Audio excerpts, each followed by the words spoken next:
Hey family, welcome back to my video. Today we will see. What if Naruto satisfied Hinata with help of Jiraiya? Before we start, I would like to extend my sincere thanks to the original author of this story. Your generosity is greatly appreciated. Now enjoy the video. Do you think you know about Uzumaki Naruto? Guess again. Oh, sure, he is the son of the Yondaime, and yeah, he is a ninja, but what else do you know about him? Let me tell you, his story is an epic. To start at his birth would leave a small portion of his story out of the light. But to do so would leave him shrouded in mystery. The only people who know why Kyuubi no Kitsune attacked Hagakure are the Yondaime, who died in the battle, the Kyuubi itself, and the gods. Contrary to popular belief, Kyuubi was not killed by the Yondaime. It was far too powerful to die, as it was an immortal being. Also, it was entirely impossible to seal it, even with the Shinigami helping the human. But, the massive influx of power along with the destruction of its physical body allowed the Kyuubi to achieve its dream, to become a god. Because these humans had helped it along the way, it left a passing gift for the child it was supposed to be sealed in. It had been impressed by the clan that called itself the Hyugas. Their bloodline limit was rather impressive and they had managed to inflict a serious amount of damage to it. With a flick of its tail across the eyes of the crying child, she imparted a similar gift to him, along with the knowledge of what it did. How it would work, he would have to figure that out on his own. With that, the Kyuubi no Kitsune ascended into paradise to join the gods who have come before it. It made a vow to watch over this child, knowing it would lead an interesting life. 10 years later. Uzumaki Naruto was in pain. It wasn't nearly as bad as the beating he got from the villagers, nor the ache of a whole day of training. It was a burning. His eyes felt like they were on fire. It was like that time he had gotten pink eye, only a year ago. The epidemic had swept through the children of Konoha. Although it wasn't incredibly serious, there were some worried about blindness if it had gone untreated. Fortunately for many children, the eye drops used as treatment for the disease was in no short supply.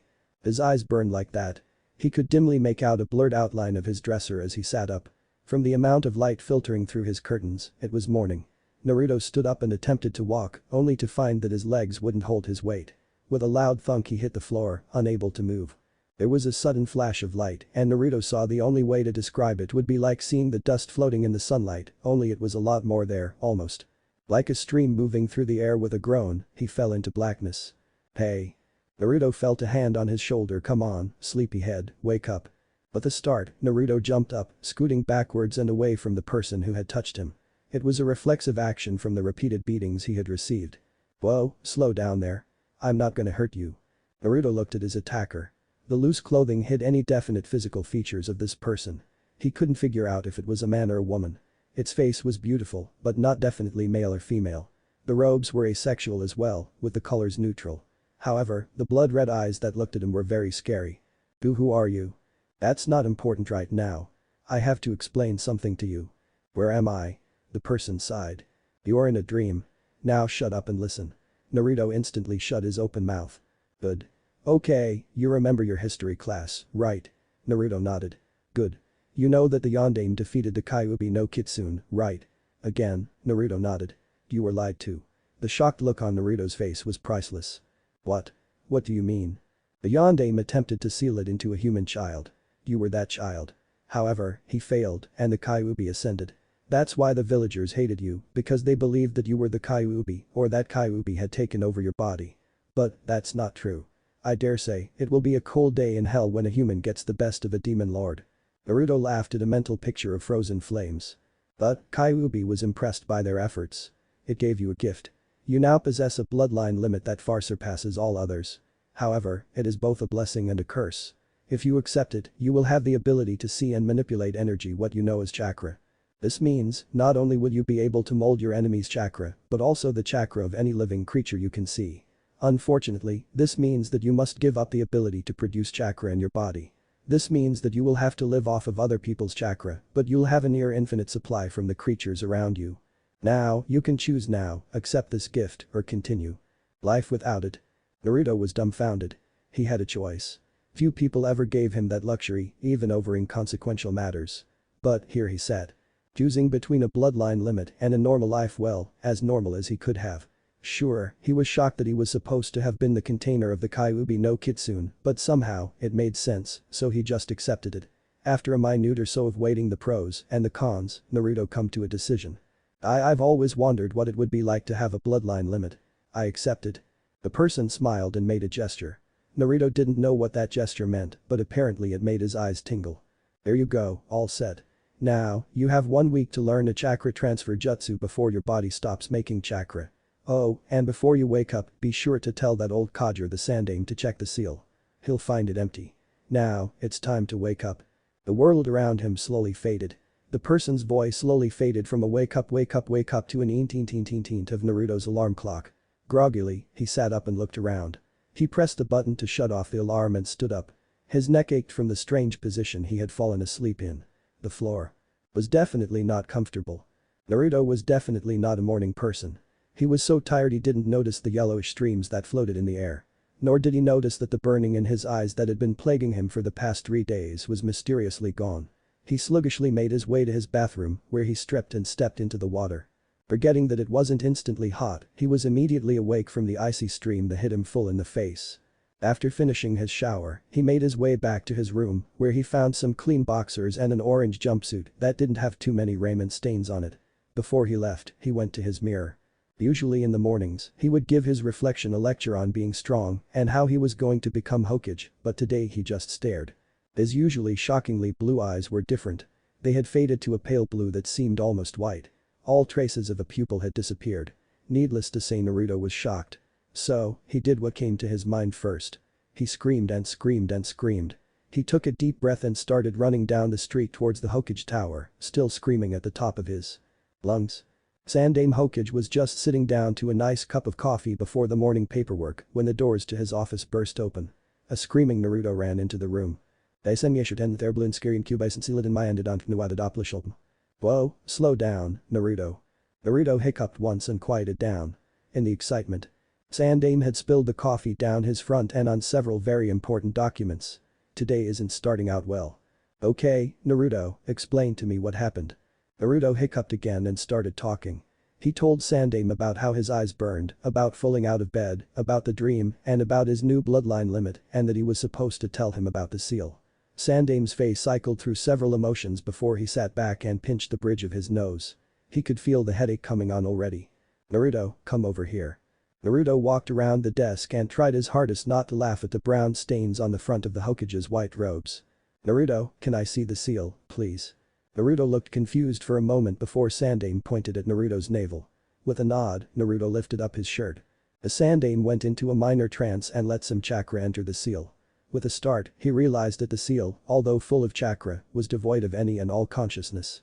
The chakra contained in the seal had been gleaned off the boy's own for years, which was the reasoning behind Naruto's incredible chakra levels. Naruto put his shirt down after Sandaime leaned back in his chair. So, Kyuubi was never sealed inside you. You're a lucky child. Naruto grinned his trademark grin while scratching the back of his head. However, Sandaime continued, I will have to have someone train you on how to use those eyes of yours.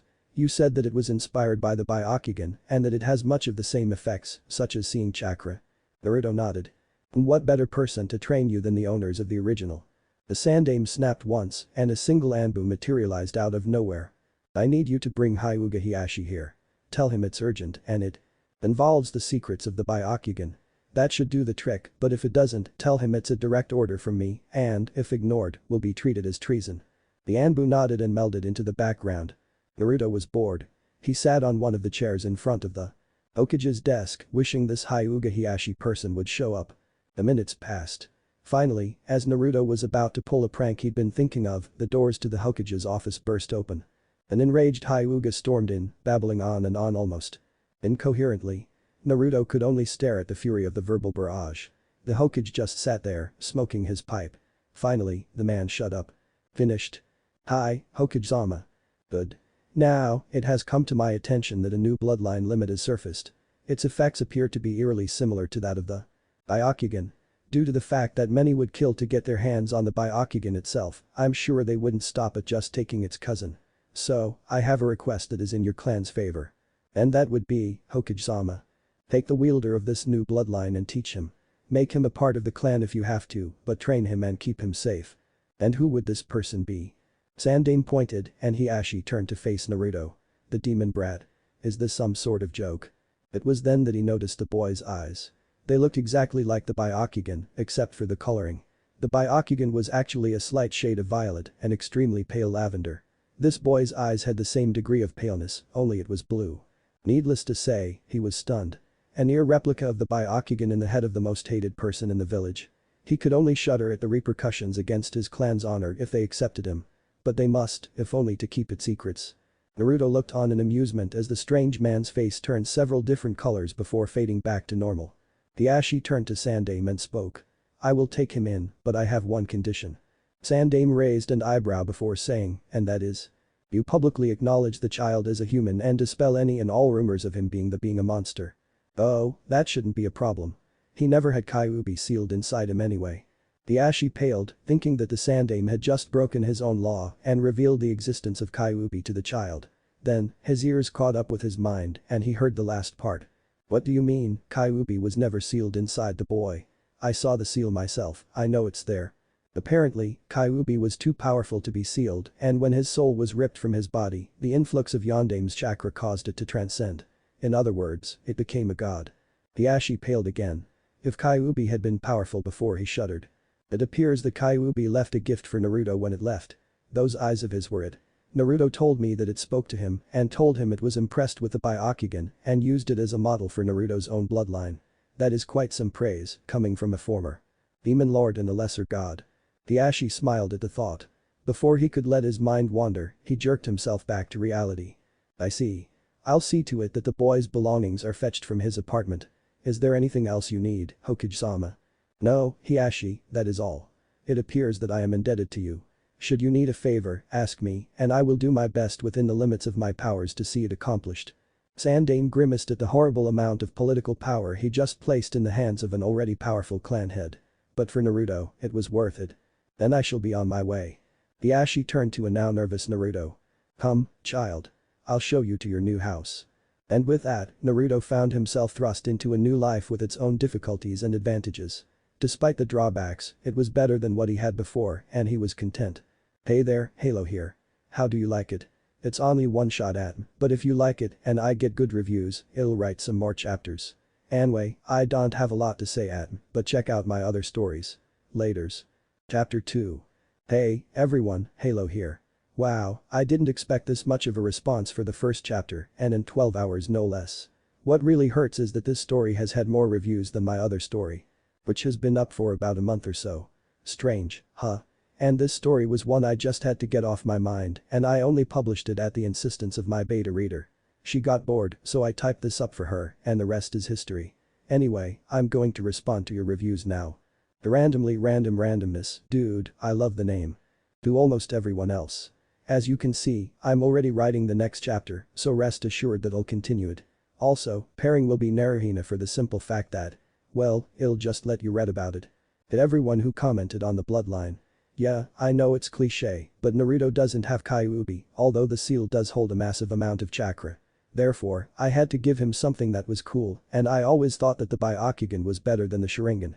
I do admit that the trans-dimensional transportation powers of the Mangekyou Sharingan are pretty damn cool, I still like the Byakugan. So, I thought about seeing all types of chakra, not just the chakra in a person's body. Then, add on a missing Kyuubi who left a gift and throw in a small child, and bam you have my story. I may add some other type of power to it later, but not till Naruto is in danger of dying. I would mention other people by name, but most of you said almost exactly the same things, so this is just easier on me and my poor hands but anyway, thanks for the support. I'll do my best to make sure you enjoy this story. Chapter 2. The Ashi looked at the peaceful face of the sleeping child. It had been a long day for the boy. First, he woke up with different eyes and then he was told he would be moving from his home and he would be living with complete strangers. On top of that, he had walked for nearly 3 hours on a tour of the Hyuga complex. Now, if all this torture wasn't enough, they threw out his orange jumpsuit and forced him to stand stock still for half an hour while they put this thing up next to him, apparently measuring his every proportion. Finally, they gave him a white t-shirt and a pair of off-white, almost cream-colored shorts and escorted him to his room. Being tuckered out from this day's adventures, he instantly fell asleep. From what the Sandaime has told me, this child has led a tough life. It's rather obvious in his rambunctious behavior and his non-existent manners. However, as he will be living with us, he must learn manners so as not to bring shame on the Hyuga name. He has a long road ahead of him. I wish him luck. Excuse me, Hiashi-sama. The Ashi turned to look at the branch family member who was bowing politely to him. Yes. The council requests your presence immediately. Hiashi nodded and started walking away. He stopped and turned back to the branch family member. Watch the boy until nightfall. If he wakes, take him wherever he needs to go. And if he's hungry, take him to the kitchens and tell the cooks that he has my permission to have whatever he wants. Yes, Hiashi-sama. With that, Hiashi turned and continued his walking. Before he knew it, he was brooding. He wasn't even paying attention to where his feet were taking him. Before long, he found himself in front of the council chambers. With a sigh, he reached out and opened the door. Walking inside, he bowed politely to the assembled elders. After the formalities were out of the way, one of the council members spoke up. I am aware that one Uzumaki Naruto has been offered living quarters under your orders. Is this true? Yes, it is. Would you care to explain to us why the demon child is living in the Hyuga compound? Are you aware that his presence here mars the Hyuga name? Yes, I am aware of that. However, I have been informed by the Hokage-sama that the Kyuubi no Kitsune was never sealed inside the child. This has been confirmed by the Hokage-sama himself. Also, it appears that a bloodline limit is awoken in the child. Its appearance and its effects are eerily similar to that of the Byakugan, and it is believed to hold the same secrets. Therefore, in order to keep the secrets of the Hyuga secret, I have requested guardianship of the boy. One council member, who distinctly resembled a rat, buck teeth and everything, spoke up. You are aware that it is impossible to acquire guardianship over the boy.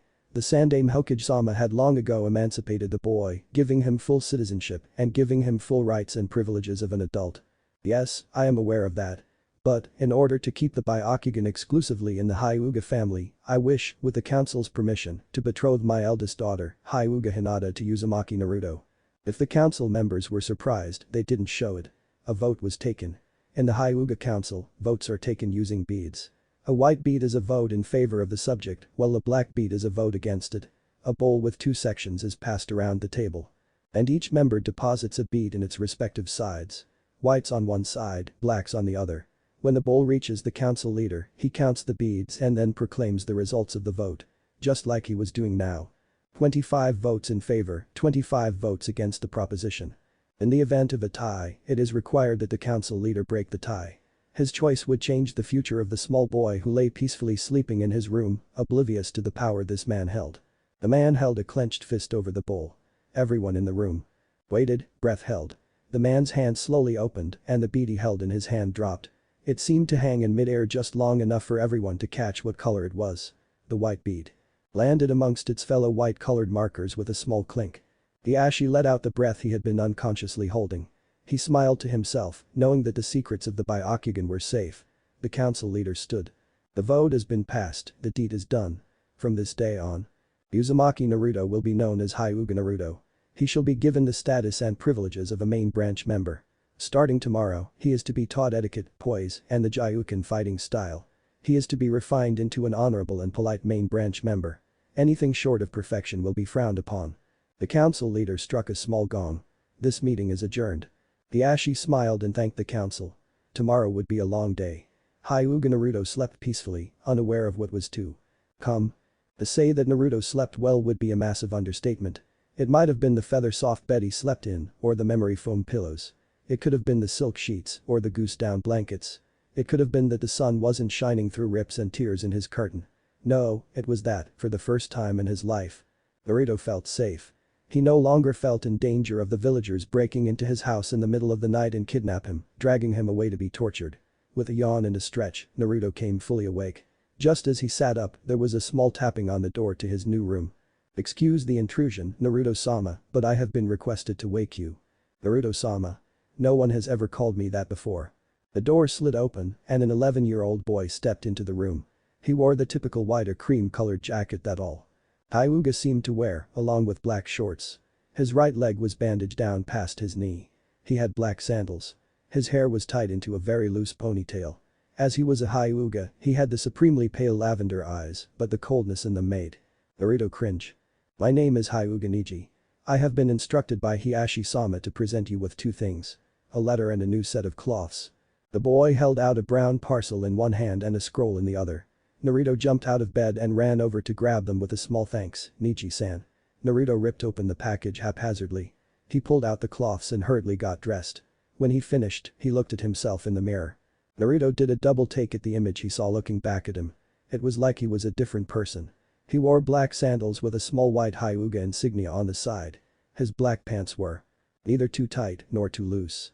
He had a small section of white bandages underneath his kunai and shuriken holsters. The black shirt he wore was, much like his pants, neither too loose nor too tight. A small amount of fishnet could be seen around the loose collar and the short sleeves. He slipped on the pale creme-colored jacket. The design was exactly like his old orange and blue, only instead of red swirls, there was the Hyuga insignia, the burning flames. The majority of the jacket that had been orange before was now pale creme, while the parts that had been blue were now a grayish color. His new outfit combined. But his new eyes definitely made him look like a Hyuga. The only thing out of place was his shockingly bright blonde hair. Niji just stood there, looking at him impassively. Life really wasn't fair. This child was proclaimed to be an idiot and a demon, and now was a main branch member when the prodigy of the Hyuga was a branch family member. The coldness once again took his eyes. When Naruto finally finished ogling at himself, Niji spoke up.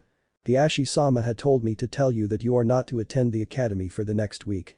You will be learning etiquette here for that time. After you have reached an acceptable level, you will once again attend the academy. After your days at the academy, you will return here to learn the Gyuukin style. In the meantime, before I escort you to your lessons, you are to read the letter. Naruto looked up in confusion before spotting the scroll. He cracked the seal and read it. Dear Naruto.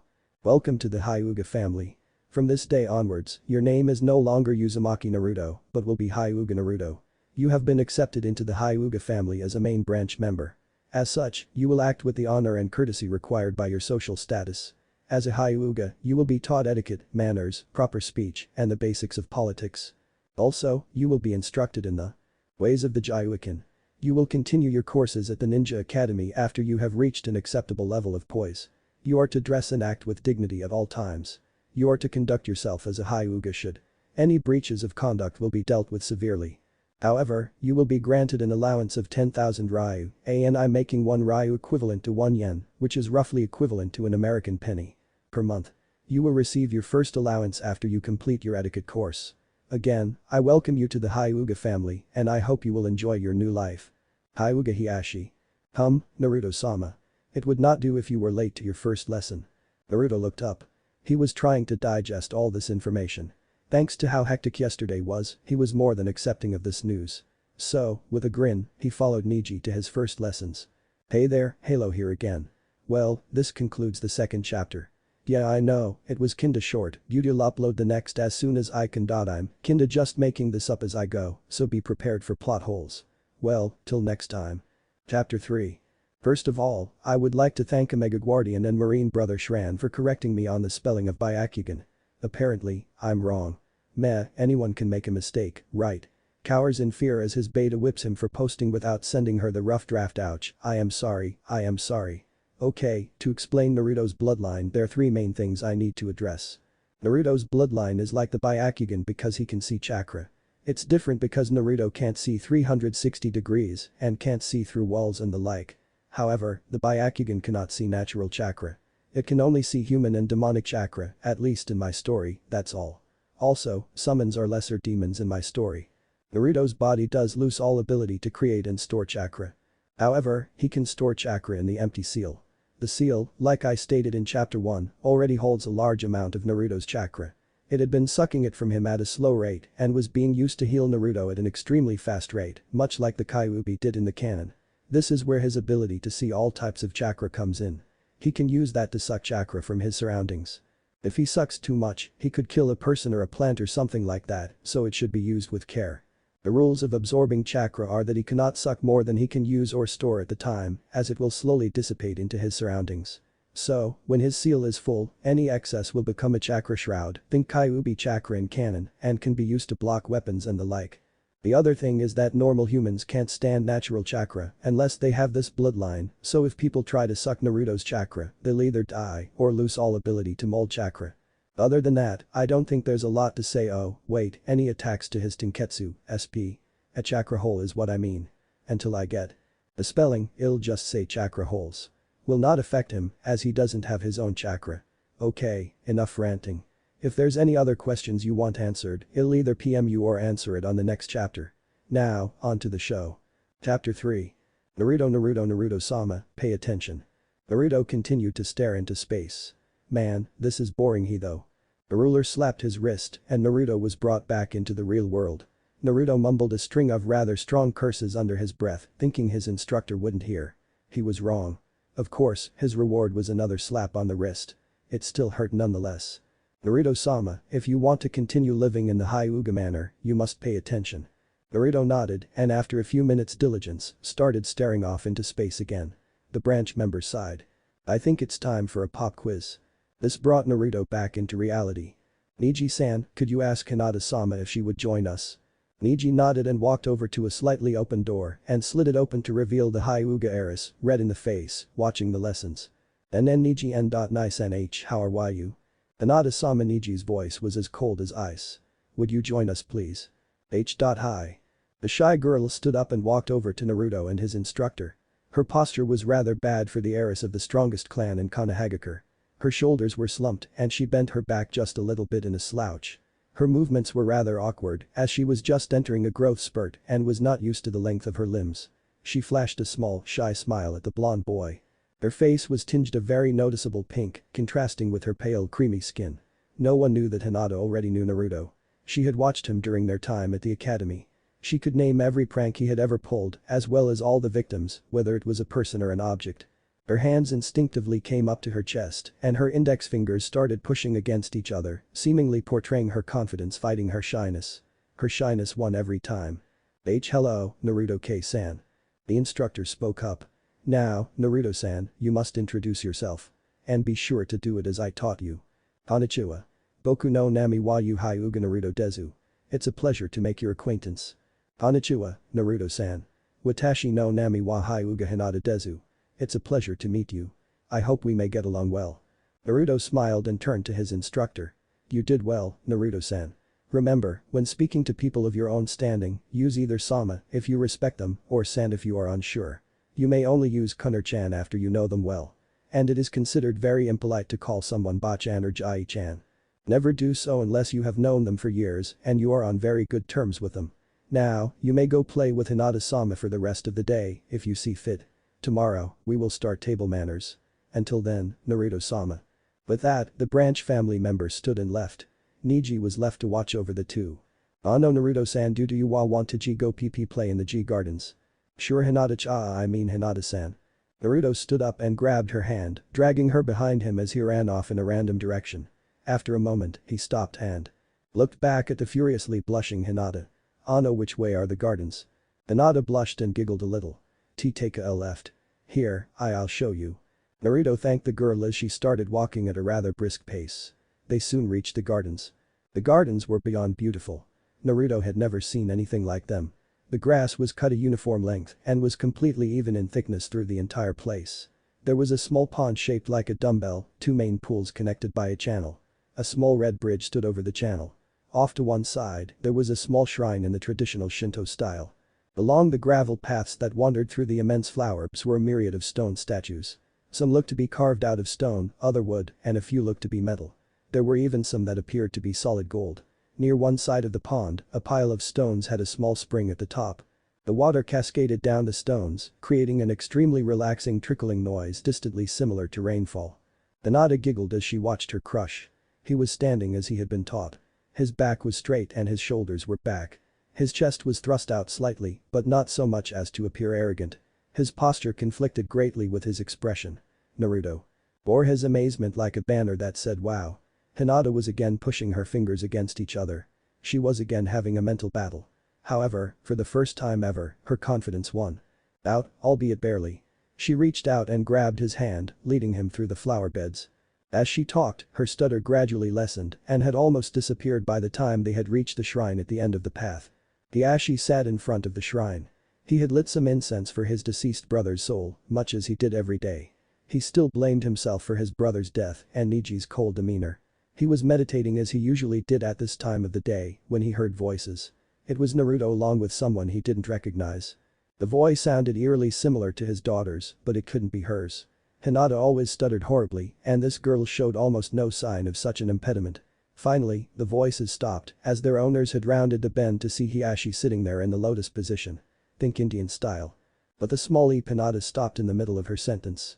Naruto grinned at the thought of being able to impress Hiashi-sama with his newly learned manners. Konnichiwa, Hiyashi-sama. Genki desu ka. Genki desu, Naruto-san. It is good to see you have learned manners. I commend you in learning them to a decent level on your first day. Hiyashi opened his eyes and turned around. He was surprised that it was Hinata that had been with Naruto. The only surprise he showed was a raised eyebrow, and that was only for a moment. Hello, Hinata-chan. Are you doing well? Yes, father, am doing well. And you? I am well. I was so pleased that you had been speaking without stuttering for quite some time. Perhaps you should speak with Naruto-san more often. Perhaps he can help you get rid of it permanently. Yes, father. Perhaps you should spend the time between the end of your day at the academy and your training sessions in the evenings with him. It would be a great chance to get to know him, as well as to practice how to speak without stuttering. Naruto and Hinata aren't going to learn that they're engaged until they're 12 or 13 or something like that. In the meantime, Hiyashi continued, I believe it's time for you to get ready for your training session. After a few seconds of silence, as Naruto had finally learned not to speak unless he had something to say, Hinata said, "Ah no father, perhaps Naruto-san could accompany me to my tea training. Perhaps now would be a good time for him to learn the basics of Jyoken." Hiyashi looked genuine surprise. Hinata actually asked for something. She rarely did that, and with the fact that she wasn't stuttering as much as she usually does when she asks for stuff, Hiyashi was now very glad he had taken in Naruto. He could already see the confidence growing in his little girl. Very well, Hinata. It is a good idea, provided Naruto can actually see the chakra holes. I will be attending a council meeting tonight, so I will not be able to train you. Tell your instructor to test Naruto. Now, I believe you need to find your training outfit. Hinata nodded. After a quick bow, which Naruto copied, she ran off to her rooms. Naruto was hot on her heels. Fortunately for the shy girl, Naruto had enough sense to stop outside of her room instead of barging in like he would have done 2 days ago. After Hinata changed, they ran off to one of the Hyuga training grounds. Soon, things became a routine for Naruto and Hinata. Their skills grew, along with Hinata's confidence. After Naruto completed his crash course in Manners 101, his mornings consisted of a stretch and a few laps around a training field. After that, he would shower and meet Hinata and some of the other young Hyuga, including Neji, for a breakfast. Afterwards, Hinata, Naruto, and Neji left for the academy together. With Hinata's confidence growing and Naruto finally getting quality instruction, they both grew into fine ninja trainees. Hinata was no longer considered weak, and her fighting was up to par with Hiyashi's expectations. Naruto grew extremely fast, and it became obvious he was a natural at Jyoken. His skills rivaled Neji's, and the three young ninja together could give Hiyashi quite a workout in their sparring. Before long, the days turned into weeks, the weeks into months, and the months into years. 2 years later, it was time for the Genin exams. The groggy Naruto rolled over in bed. He looked at the alarm clock sitting on the bedside table. It read 5:46 a.m. Naruto had woken up to thunder in the distance. As thunderstorms were rare in Konoha, all the light sleepers in the village were awake, Naruto included. To make matters worse, today was the team selection day. Naruto and Hinata had both aced the Genin exams, so were ready to be placed on a 3-man Genin team. Today was the day they would be selected. Naruto could only hope he would be on a team with Hinata. Naruto groaned and got out of bed. He threw on his cloths and went to meditate in the main gardens. It was the same ones Hinata had shown him 2 years ago. Hinata, for some reason, whenever Naruto thought about her, he felt a tightness in his chest. He didn't know what it was, but he knew that he liked her. She was his best friend. He had other friends, sure, but she was his first. The others at the academy had grown to be a lot nicer to him, but that was mostly due to the fact that the Sandaime had publicly announced the destruction of the Kyuubi, the fact it wasn't sealed inside Naruto, and also Naruto's legacy. The populace of Konoha was rather shocked that their scapegoat that they had treated like dirt for the first 10 years of his life was the son of their hero. That fact, coupled with the fact that he was now officially a Hyuga, Naruto was now very popular. Many people felt bad for how they had treated him, and many had asked for forgiveness. Naruto gladly gave it to them. It appeared that Naruto became just as popular as Uchiha Sasuke and even had a following of his own. Recently, it appeared that the two clubs had combined into the Hyuga Naruto and Uchiha Sasuke fan club. Now, both of the boys had their own share of rabid fangirls, although Hinata's subtle glares and whispered threats kept them off of Naruto at least when she was around. Naruto was snapped out of his mental ranting by light footsteps behind him. 2 silky smooth hands covered his already closed eyes, and a voice that made his heart skip a beat said, "Guess who?" Naruto instantly burst into a huge foxy grin. "Hinata-chan, I know it's you." The fit of giggling met his ears. "You're perceptive this morning, Naruto-kun." Hinata grabbed his arm and pulled him up. Come on, let's go get some breakfast. After a rather refreshing breakfast and a shower afterwards, Naruto met up with Hinata at the front gates. Neji had already left to meet up with his team. Naruto still doesn't know how the green spandex could allow the Jounin to sprout a clone, but he decided not to think about it too hard.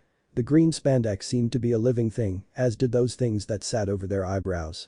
You ready to go? Hinata nodded and the pair took off to the academy. After dodging several groups of fangirls, accidentally knocking Sasuke from his tree into their waiting arms, and sprinting the last 100 yards to the academy entrance, they made their way to their homeroom. After a few minutes, Iruka-sensei entered the classroom. Okay, as you all are aware, today is the team selection day. Usually, the teams are selected by grade, taking the highest scoring students, the lowest scoring students, and someone from the middle to be on a team to balance it out. However, the Hokage-sama hand-picked the teams this year. Team 1. At this point, Naruto and Hinata were chatting in whispers in the back of the class. Sasuke was brooding, but Naruto and Hinata were trying to suppress laughter at the obvious signs of lipstick all over his face. Apparently, the girls had gotten the best of him today. 7. Hyuga Naruto, Hyuga Hinata, and Akimichi Choji. I repeat, Team 7, Hyuga Naruto, Hyuga Hinata, and Akimichi Choji. Your sensei is Morino Ibiki. Team 8, Haruno Sakura. Uchiha Sasuke and Yamanaka Ino, your sensei is Sarutobi Asuma. Team 9, Nara Shikamaru, Inyazuka Kiba, and Aburam Shino, your sensei is Yuuhi Kurenai. Team 10. Naruto and Hinata looked at each other and grinned. They were on a team together. And that concludes the team placement. You're now free to eat lunch, and I suggest you use this time to get to know your teammates. You're dismissed. Naruto and Hinata happily chatted with each other until they found their teammate. Naruto was the first to introduce himself. Hi. I'm Hyuga Naruto. Nice to meet you. Choji looked up. He had been devastated that he wasn't on the same team with Shikamaru, and even more so that he had been put with two of the most important people his age in Konoha. Hyuga. Naruto was the son of the Yondaime and had a yet unnamed bloodline, and Hyuga Hinata was the heir to the Hyuga clan and one of the most eligible bachelorette in Konoha. How could he even keep up with these two? They were two of the best in the class and he was at the bottom. Hello. I'm Akimichi Choji. Nice to meet you. You're an Akimichi, aren't you? I'm Hyuga Hinata and it's a pleasure to meet you. I'm glad you're on our team. That meat tank is a really powerful jutsu and I can't wait to see it in action. Yeah, me either. Choji couldn't believe his ears. One of the strongest academy students and heir to the Hyuga clan had just complimented him. And on top of that, the son of the Yondaime was agreeing with her. Choji looked at the sky, expecting it to drop at any moment. Smiling, Choji felt that somehow, it wouldn't be as bad as he thought. Halo here. Yeah, I tried to do a little bit of comedy, but I'm not very good. So, don't kill me. Also, I don't speak Japanese fluently, so expect some mistakes. Anyway, I'm tired as it is 2:30 AM and I'm gonna post and go to bed. Hope you enjoy it. Chapter 4. Okay, Halo here. I decided I'd leave the explanation, only put the chapter after it. First of all, I would like to thank Marine Brother Shran for his well thought out critiques and for raising several good questions. I can see you really love your anime. Kudos to you. Okay, addressing the first concern. Morino Ibiki. When I got to thinking about it, if Team 7 from canon had a teacher who, unlike Kakashi, would take time to focus on all of them instead of just one specific person, they could have been a lot stronger. Also, if they had been trained as a unit to completely work together as one unit rather than 3 people on a team, they would have been a lot more effective. In my story, Morino Ibiki may be a special jounin, but that doesn't mean that he never took on apprentices. Here, Mitarashi Anko was taught everything Ibiki knows and has taken over as the main interrogator. Ibiki instead thought up a new way to train the recruits and hand-picked the 3 in Team 7 to suit his purposes. Although the Sandaime was reluctant to change the teams, he relented due to Ibiki's insistence. Should it not work out, the teams will be changed back. Now, as for the teams. Team 7. Naruto, as I said, would have a near-infinite chakra supply. Also, he has the ability to mold chakra not only with hand seals, but with willpower. This means that he can use chakra in a similar way to those from the Star Village.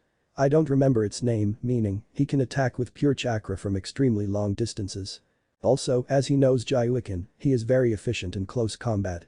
Choji is known for his family's jutsu, the Baika no Jutsu. Using it to create the meat tank, as well as the kunai strings to add spikes to it, it is an extremely powerful attack. Also, as he is constantly eating, he can convert his fat directly into chakra. Meaning he has quite a large supply, and combined with an array of jutsu, he can be a very effective mid to close range fighter. Hinata, even in canon, has some medical talent. She created a decent ointment and gave it to Naruto during the preliminaries of the Chunin exams.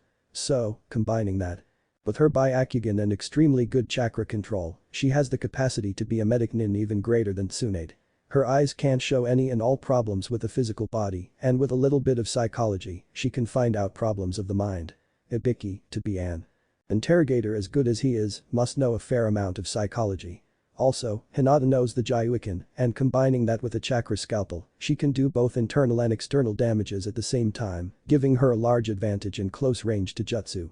And, as I said before, Ibiki though up a new way to train the recruits, and Team 7 are the test subjects. Team 8. As we all know, Sasuke is an ninjutsu specialist, even in canon. He stays that way in my story. Also, due to the Sharingan, he is extremely effective in Taijutsu, making him a close to mid-range fighter. He has a decent long range with his kunai and shuriken throwing skills, so he is well-rounded. Sakura has the best chakra control of all the rookie 9. She will take up Asuma's trench knives. She will also learn how to create a chakra blade, as well as learn Tsunade's monster strength technique. Again, she will be a medic nin. Like Hinata, she will have a chakra scalpel, and with her strength, she is definitely a good close-range fighter, especially when supported by Sasuke and Ino. Ino, with her Shintention no Jutsu, has a decent long-range skill, and combining that with some heavy weapons practice, she can be an extremely effective long-range fighter. Now, some may ask why I torture poor Sasuke with his two most rabid fangirls on his team. This was the Hokage's idea.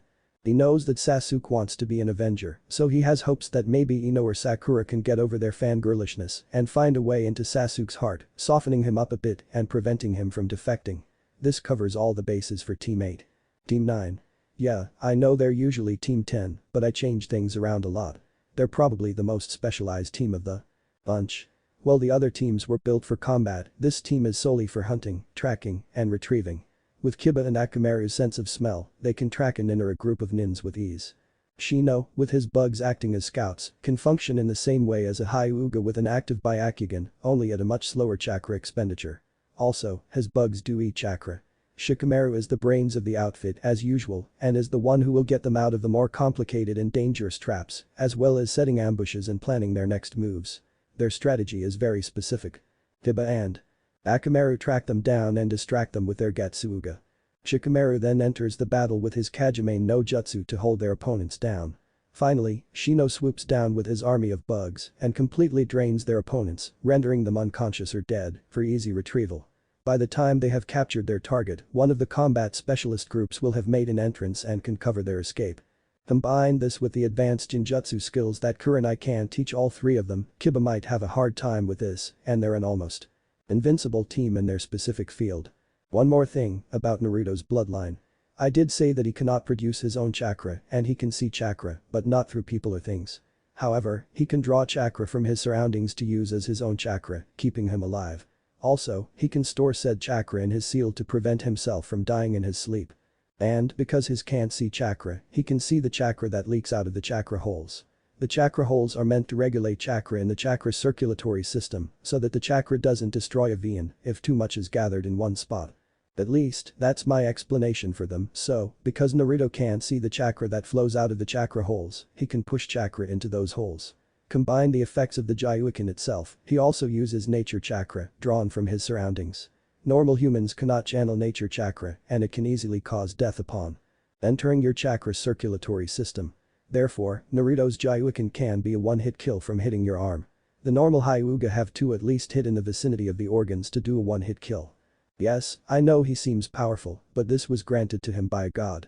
Oh, and it was brought to my attention that the chakra scalpel doesn't pierce the skin and only does internal damage. So, therefore both Hinata and Sakura will be able to create a chakra blade on their hands, effectively cutting better than any steel weapon. Sorry for the misunderstanding. And some people though I hadn't thought this out.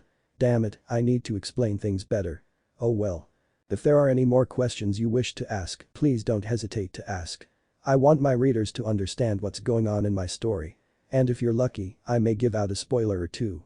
Anyway, I hope this answers your questions. I may not update for a few days, depending on how quickly I can set down the plotline. Anyways, enjoy the story. Chapter 4. Morino Ibiki was exited. Almost as exited as when he has a few new POWs to interrogate. Finally, I get to see if my theory is correct.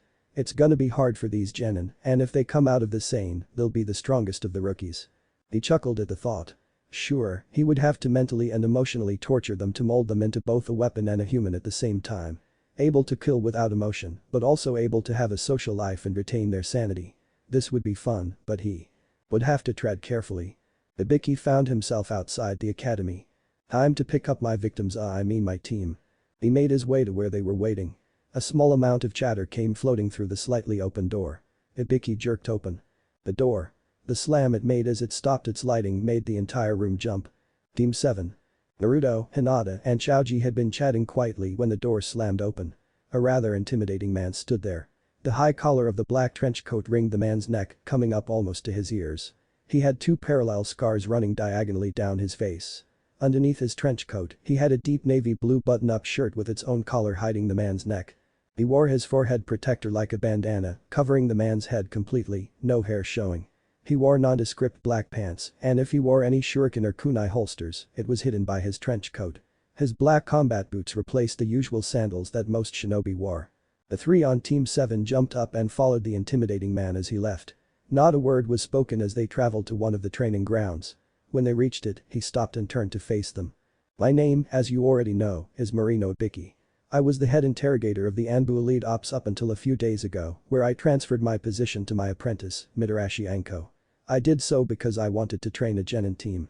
You three will be part of a 6-week specialized training program. Now, introduce yourselves and tell me your likes, dislikes, hobbies, and dreams.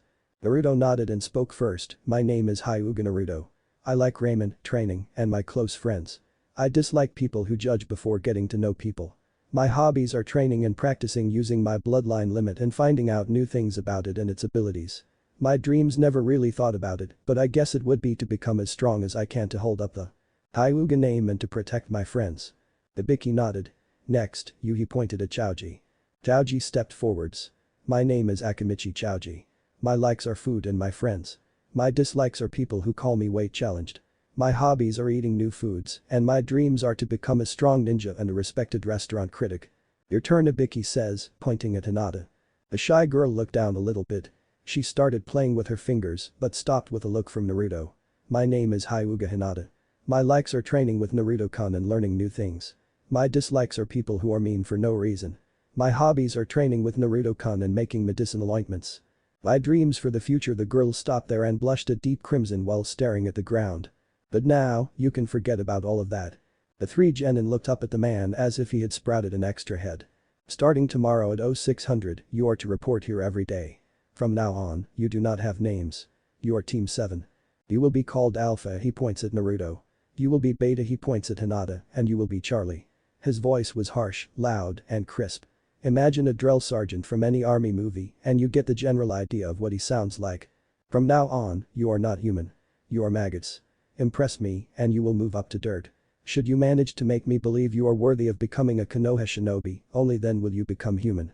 You are not to sit, speak, think, breath, or even shit without my permission. You will address me as Sir Sensei, as you see fit. Do you understand me? The three could only nod. When I ask you a question, you will respond either sir, yes sir, or sir, no sir. Do you understand me?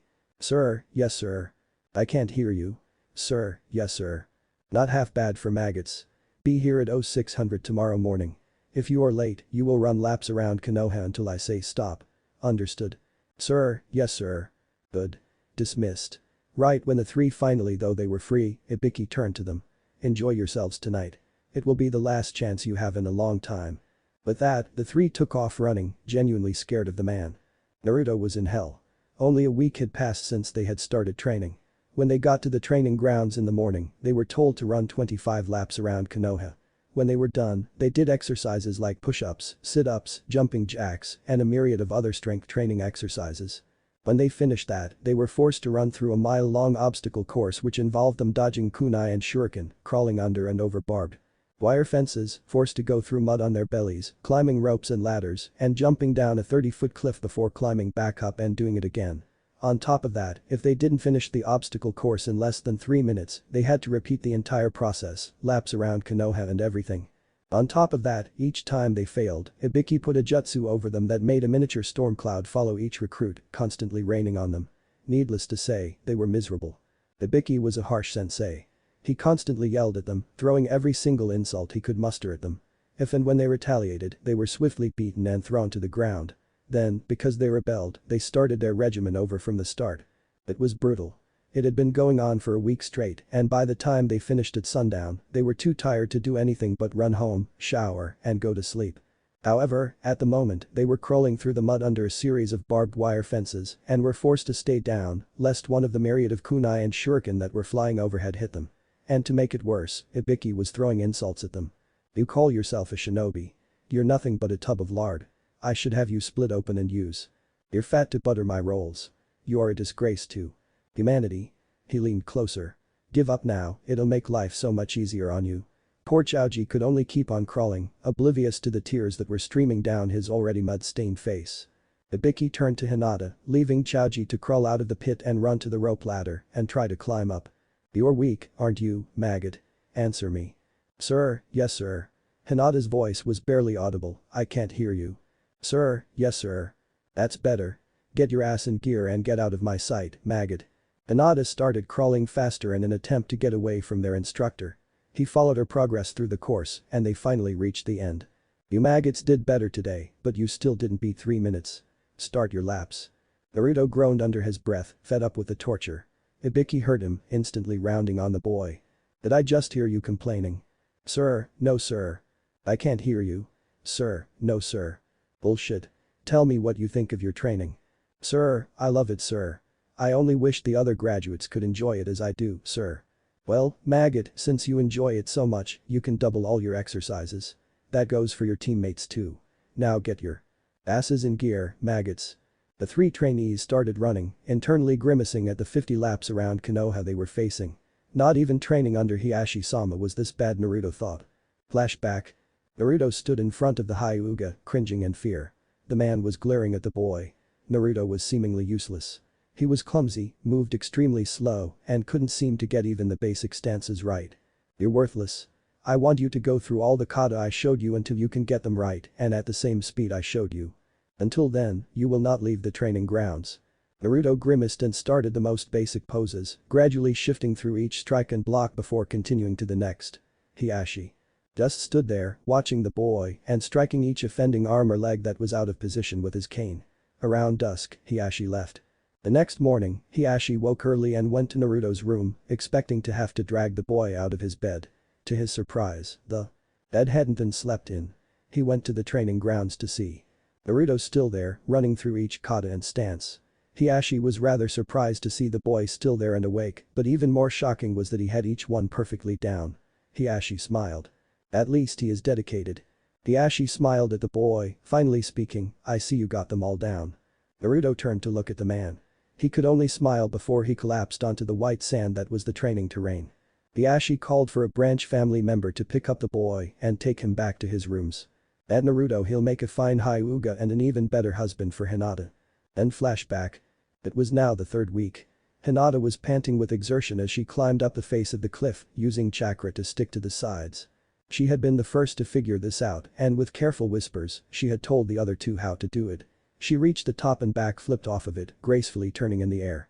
She hit the ground running, jumping and dodging the kunai that were flying from behind trees as she sprinted the last 50 meters to the finish line. Naruto and Chaoji were only seconds behind her. They all crossed the finish line and turned to Ibiki-sensei. When he looked up from his stopwatch, they all snapped to attention, legs together and arms at their sides, head straight, shoulders back, chest out. You maggots did well today. You made it in less than 3 minutes. As a reward, I will now teach you some jutsu. Keep up the good work and I'll teach you more each day. Hinata was glad that he wasn't going to be adding more weights. At the end of their 1st week, when they finally finished the obstacle course in less than 3 minutes, he had given them bracelets and anklets that were 50 pounds each and a 100-pound flak jacket. Yes, it was an extreme amount, but soon they got over it and learned to walk normally. Soon, they grew accustomed to the weight, but they were back to square one. It took them another week and a half before today, finally finishing in less than 3 minutes. Today, we'll be learning a different jutsu each.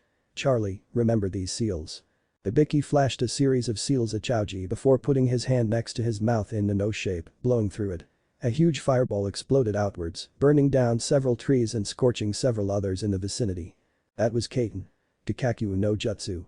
Each time you fail to create a fireball earns you a lap around Konoha and a run through the obstacle course. Sir, yes sir. Taoji took a few steps to the side and started practicing his jutsu. Alpha, front and center. Naruto stepped forwards, directly in front of Ibiki.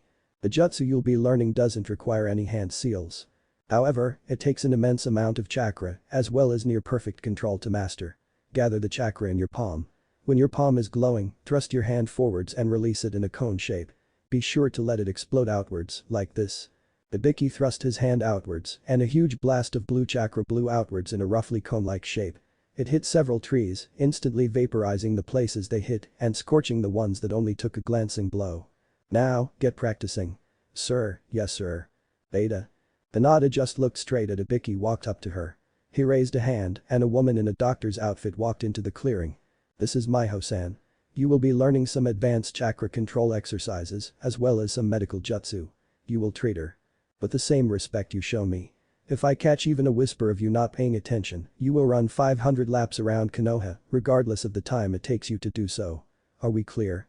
Sir, yes sir. Good. Move out. Maiho took Hinata and walked off to another clearing. Ibiki watched the progress of the other two, teaching them a new jutsu after they had mastered the previous one. And that became their routine. They did their laps, their exercises, the obstacle course, and then learned jutsu until dinner time. After they ate, they would return to the clearing to learn team strategy. By the time the 6 weeks were up, the three combined could take down Ibiki and leave him struggling to get untied from the tree they usually tied him to. He had even taught them a fair amount of psychology and interrogation techniques. This included a fair amount of genjutsu, so that aspect of their training was not left out. The last day of training had arrived. They were not meeting at the training grounds, as they usually did, but at a small sparring field, complete with bleachers and everything. The Hokage himself, as well as several council members were sitting there. It seemed that a fair amount of Jounin and Chunin were also present. The day is your final day in training. You have each come a long way since you were first put under my leadership. The first part of your task is a fight. At these words, 3 tough-looking Chunin stood and walked onto the field. You must defeat these 3 using any means necessary. Kill if you must, but only as a last resort. Understood? Sir, yes sir. Good. Now, are both teams ready? Sir, yes sir. Let's just get this over with, the Chunin said. Begin. With a flash, Hinata dashed forwards. The Chunin all pulled out kunai and were about to jump her when she jumped to the side. Naruto's palm was glowing. With a thrust, he yelled chakra blast no jutsu. The Chunin could only throw up a hasty guard and use chakra to protect themselves at the last moment. They were still thrown back from the force of the blast. Oten. Doryu Taiga. The dirt underneath the Chunin turned into a mud river. Although the Chunin managed to twist in mid-air to land on their feet, the mud was thick enough to make them sink up to their knees and hold them there. Haki Rikuju Yonshu. The world paused for a moment. Hinata took a deep breath and slowly let it out. When the world finally started up again, her hands were a blur, striking each of the Chunin too quick for even most of the Jounin to see. By the time she had finished her attack, she was on the other side of all 3 of the Chunin. The Doten Jutsu released itself and the Chunin fell. They struggled to stand, but they found their bodies unable to respond to their commands. It was over, and they knew it. Well done, Team 7. Fall in. The 3 genin lined up in front of Ibiki, standing at attention. About face. They smartly spun around to face the shocked onlookers. They were stunned that a group of genin had just bested 3 mid-level Chunin. Several mouths were wide open, and everyone was staring. Ibiki decided it was time for the last test. Beta, 1 step forward. Hinata stepped forward. Kneel. Hinata was down on her knees. Alpha, Charlie, you 2 are ordered to kill your teammate. The tension could be felt as the 2 genin hesitated. Finally, Naruto spoke up. Sit, I cannot do that sir. And just why not, maggot? This is a direct order. Sir, I refuse to kill my teammate sir. Charlie, kill Beta and then take care of the traitor. Taoji shook with rage. Sir, I cannot do that sir. You 2 are a disgrace. I'll have you tried and executed for insubordination. You have one last chance. Kill them. Sir, I refuse sir. You. Pass. The entire crowd just gaped. And now smiling Ibiki just stood there, grinning at his students. Sir, what do you mean sir? I mean you 3 pass. You pass the test. In our line of work, teamwork is stressed above all else. You 3 just proved that your teamwork could best some mid-level Chunin, and you 3 stuck together, ignoring ridiculous orders, even if it meant your deaths. A person who doesn't follow the rules is trash, but those who abandon their teammates are worse trash. Remember that quote. Now, because you are no longer trainees, we are officially a genin team. From now on, you will no longer call me sir, but Ibiki-sensei. We will be taking missions from now on, although I hope you continue to train and grow stronger. The three genin, although they had been taught to stand at attention with no emotion, broke into grins. Ibiki walked in front of them and held out three objects. Here are your forehead protectors. Bear them with pride, for you are now Konoha shinobi. The three were overflowing with pride and happiness now that their harsh training had been completed. They bowed deeply before taking their respective forehead protectors and wearing them how they saw fit. Hinata wore hers around her neck, loosely tied. Naruto wore his on his left leg, between the thigh and the knee. Choji wore his around his forehead but did not split his hair down the middle. The three were grinning happily, finally able to wear them for the first time. Ibiki-san, I am impressed by the first batch of students. Ibiki turned and bowed to the Hokage. Should these three be able to live a decent social life on top of being shinobi, I will allow you to begin training some jounin on how to train the next batch of genin. If all of the next batch turn out as good as this one, I will make the Marino method standard for all academy graduates to participate in before becoming genin. I believe that a much more intense program should be used to train jounin for their special classes, such as Anbu or Hunter Nin or Combat Specialist. I believe you are the man for the job. However, because you took on a genin team, you must see them through until one is a chunin and can take over as team leader. Report at my office at 8 o'clock tomorrow for your first batch of missions. Hi, Hokage-sama. Ibiki turned towards the genin once again. You three have the rest of the day off. I suggest getting back in contact with your friends. I'm sure you miss them. Oh, and one more thing. He reached into the pockets of his trench coat and pulls out three decently sized envelopes. This is the payment you three receive for completing an A-rank mission. Ibiki saw the confused look on his students' faces. Your training was considered an A-rank mission. You three participated in an experimental training program. That in itself is dangerous, but also you affected the outcome of the village. It appears that all shinobi will undergo this training before becoming genin. Now, go take some time off, you deserve it. Thank you, Ibiki-sensei, Naruto said. Come on, Hinata, Choji, it's time we visit Ichiraku's. You'll love it there, they serve the best ramen in all of Konoha. Ibiki smiled as his three students walked off. You three will become strong, and you'll go far. I wish you luck. Hey there, Halo here. Sorry, I know the training was difficult, but I had to. It will change Konoha's history forever, and until the secret of this new training program gets out, Konoha will produce the finest ninja of all the hidden villages. I don't think this chapter turned out very well, but it was necessary to get it out. Next, we have Oh Joy. D-rank missions. And then, the usual C-rank wave arc. Aren't you excited? No. Damn it. Oh well. Hope you enjoyed it anyway. Chapter 5. Chapter 5. The three freshly graduated genin were walking down the road, chatting happily. Of course, they were ecstatic that they had finally finished the brutal training program Ibiki-sensei had dreamt up. Thinking about it made them shudder, and they were sure they would for the rest of their lives. However, it did make them stronger. Far stronger than they had imagined it would. Hinata, although still shy when it came to people, was rather confident in her abilities on the battlefield. Although she no longer stuttered, she didn't slouch and slink around trying to avoid attention. She walked somewhat normally, although she still didn't like to start conversations. Once she was comfortable with someone's presence, she would chat normally with them. Taoji was still somewhat big-boned even after the program. However, underneath the fat, there was a layer of rock-hard muscles. Sure, he could still convert the fat into an instant burst of chakra, but it was supported by a large amount of stamina and slow-releasing chakra from his muscles. His fighting style benefited from the change, as he was much more agile now, both normally and in his meat tank attack. With the addition of the spikes, he could change direction at the blink of an eye and would usually hit on the first or second try. Even if the opponent was good enough to dodge those attacks, he or she would be either immobilized by Hinata or destroyed from a distance by Naruto, or most often a combination of the two. Taoji's stamina is well complemented by the many jutsu he learned from Ibiki-sensei. He knew almost all of the genin and Junin level jutsu from all 5 elemental attacks, as well as a fair amount of the Jounin level jutsu. He also knew a fair amount of special jutsu that didn't align to a certain element, such as Cage, Bunshin and other such jutsu. Ibiki, nor many other shinobi for that matter, knew a lot of raw chakra attacks. Most of the ones Naruto had learned were from memories of the Kyuubi's attacks. Although they really didn't know the names of them, in truth they were just the molding and manipulation of raw power.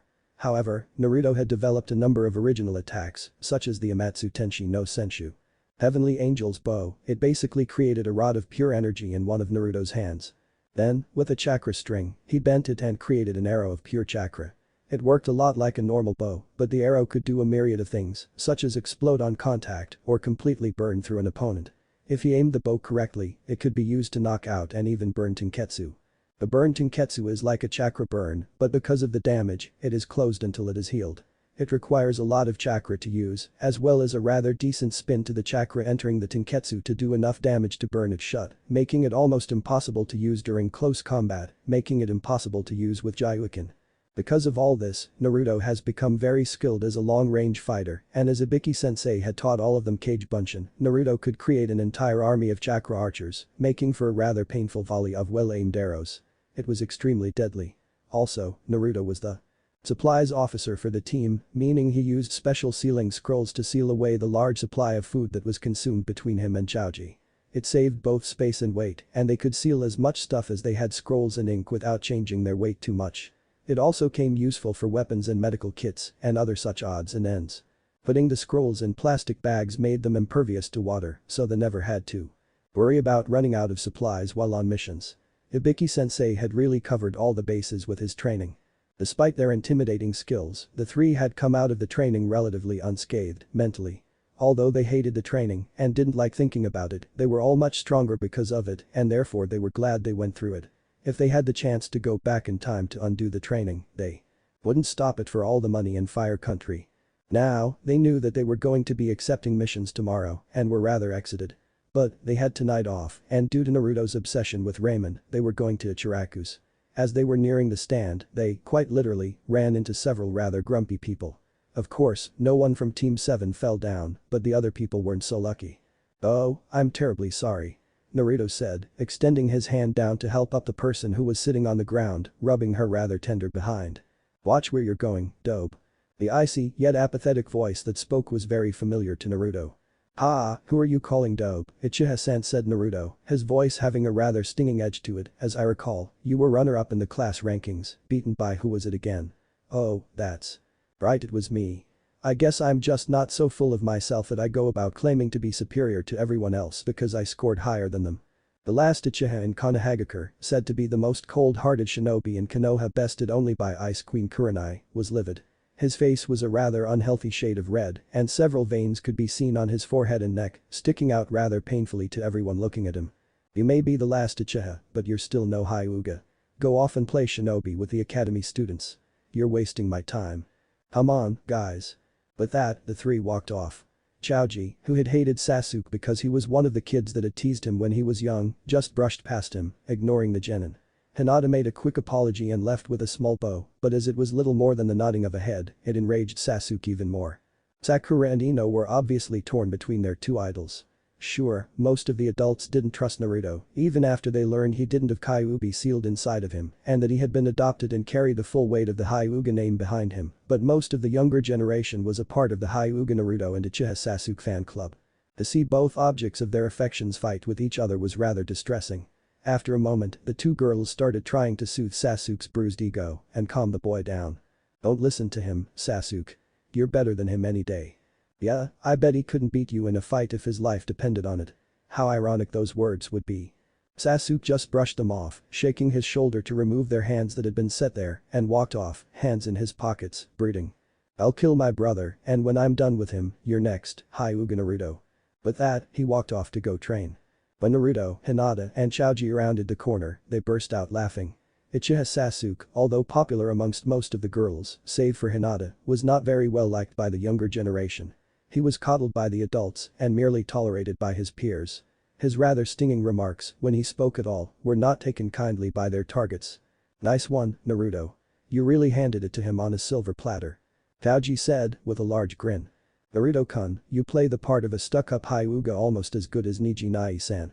Although, I'm glad that you don't have a stick up your ass like he does," Hinata said, with a small giggle. "Yeah, and that Sasuke is even worse. He doesn't just have a stick up his ass, he's got an icicle. Always trying to outdo everyone, and I don't think even Niji-san would even go that far," Chaoji said, with a rather evil chuckle. "Thanks, guys. I don't know what came over me. It was bad enough he thinks he's better than everyone else, but to call me a dope when he scored lower than me. That just blew me over the edge. Anyway, there's Ichiraku's. Let's go." As they walked under the flaps to enter the small stand, they saw 3 of the stools were already occupied. "Hey Shikamaru. Long time, no see." Choji said. Shikamaru turned on his stool and stood. He was surprised when Choji enveloped him in a friendly bear hug. Choji, you're squishing me." "Oh, sorry." Choji set him gently back down to the ground and Shikamaru stumbled slightly after being let go. "Troublesome, when did you get this strong?" Shikamaru, the laziest ninja in Konoha, had an interested expression on his face. Kiba turned around to face the 3 newcomers. "Yeah, how did that special training go under that madman, Akibi or whatever his name is?" "Bark." Akamaru was sitting in Kiba's jacket. He seemed to bark each time as an interjection to Kiba's outbursts. A small amount of killer intent came off Naruto as he spoke. "His name is Ibiki, don't get it wrong again. He's a better sensei than you'll ever have, even if his training method is rather unorthodox." Kiba wilted under Naruto's glare and Akamaru whimpered slightly.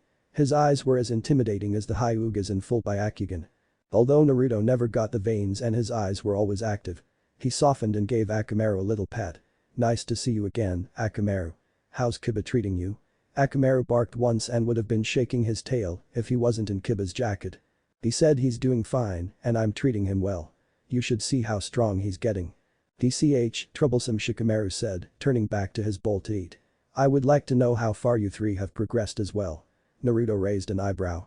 "Shino. You have a voice." They all face vaulted and Naruto laughed. "Heh, sorry. Couldn't resist." "Yes, he has a voice and I bet he could take you easily." Shouted out a rather pissed Kiba. "Bark." "Growl." Again, Akamaru interjected. "Well, then maybe we should do some sparring. We have the rest of the day off and after dinner, I'd be glad to mop the floor with you I mean spar with you." They all sweat dropped. "Anyway, I'm still hungry. Let's get some food. I'll have 1 pork ramen, 3 shrimp ramen, 2 beef and a chicken to round it off. All deluxe sized." "Coming right up," said a grinning AM as she prepared the bowls for their number 1 customer. "Oh no, I'll have a shrimp ramen. And I'd like 6 BBQ pork and 3 BBQ beef ramen please." Choji could eat as much as Naruto when it came to ramen. The other team sweat dropped at all the food that had been ordered. "Hinata-chan, do they always eat this much?" asked a curious Kiba. "I'm afraid to. At least they eat with some manners instead of choking it down as fast as possible." Indeed, Naruto and Choji were eating with a fair amount of manners. They gracefully lifted the noodles, allowing them to cool for a moment before dipping them into the steaming broth before gracefully consuming them. Naruto had eaten like this since his adoption into the Hyuga, but Choji used to be a wild and rather rude eater, slurping and gobbling the food down as fast as possible. It appeared that the bonding time during the week-long survival training in the woods with Ibiki-sensei had allowed the Hyuga to pass down their manners to their large friend. After Hinata had finished her bowl, she chatted nonchalantly with Kiba, Shino, and Shikamaru while Naruto and Choji listened while finishing their ramen. After the 2 finished, they joined in the conversation and eventually the talk drifted to missions. "So Shikamaru," Naruto started, "what kind of missions have you been doing since you graduated?" Shikamaru tilted his head back and rubbed his temples with one hand, it covering his eyes in the process. "So troublesome." Naruto raised an eyebrow at his behavior. "They suck," yelled Kiba. "All these D-rank missions are nothing more than shit jobs. What does catching the daimyo's cat and babysitting have to do with being a ninja? For Kami-sama's sake, the academy students should have these missions, not genin. I'm more than ready for a challenge." "Bark." Akamaru sounded both pissed and annoyed at the same time, pretty good for a dog. "I agree with Kiba," said Shino, and for the first time ever, the collected group actually saw him bristling with anger and annoyance. He noticed them staring at him. "What?"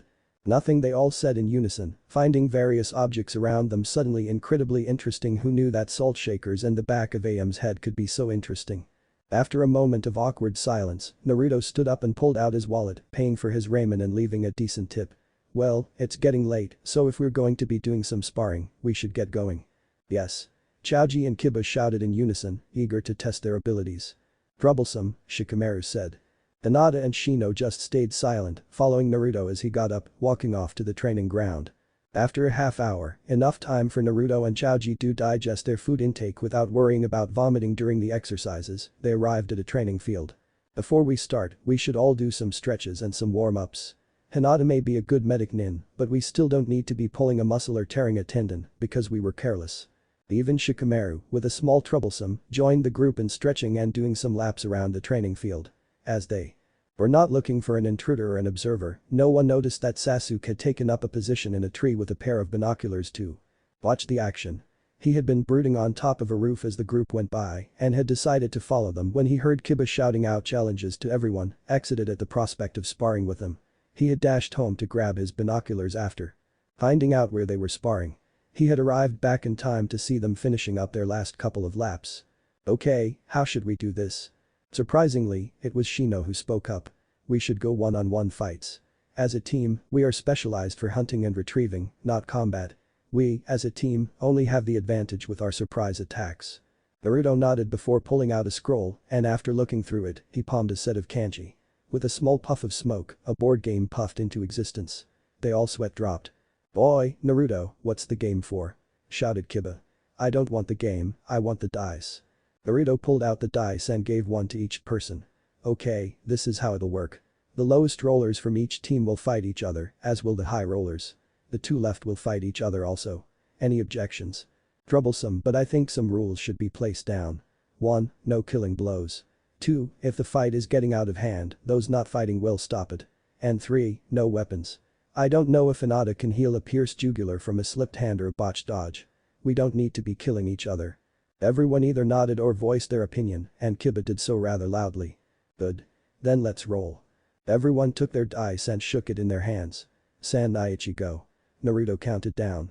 After saying go, everyone dropped their dice onto the ground, careful to track theirs and not get someone else's. The matchups were Taoji vs Kiba first, Hinata vs Shino second, and Naruto vs Shikamaru third. "Okay, Taoji, Kiba, get ready. I'll act as judge. When I call the fight, you both stop instantly, got it?" "Troublesome," Shikamaru said. The two fighters nodded and walked out a ways, facing each other with glares. "I'm gonna kick your ass, fatty." Taoji only grinned, used to being called names so much that it didn't matter to him anymore. "Begin." Kiba shouted some random insults, and Akamaru jumped on Kiba's back. "Juijin Bunshin." He shouted after a few hand seals. A puff of smoke later, and two rather feral-looking Kibas appeared, one on the other's back. "Let's go, Akamaru." They both took off at incredible speeds at Taoji. A series of hand seals that were difficult to follow because they were so quickly executed brought out one of Taoji's favorite jutsu. Oten. Shinju Uzanshu no Jutsu. Taoji sank into the ground before Kiba could reach him. Kiba and Akamaru stopped, sniffing the air. Their efforts were futile, as Taoji was walking through the earth as easily as on top of it, and his scent couldn't be followed. Suddenly, a large mud dragon rose from in front of the boy and his dog, flying directly at them. They dodged in either direction as the dragon impacted the dirt beneath them.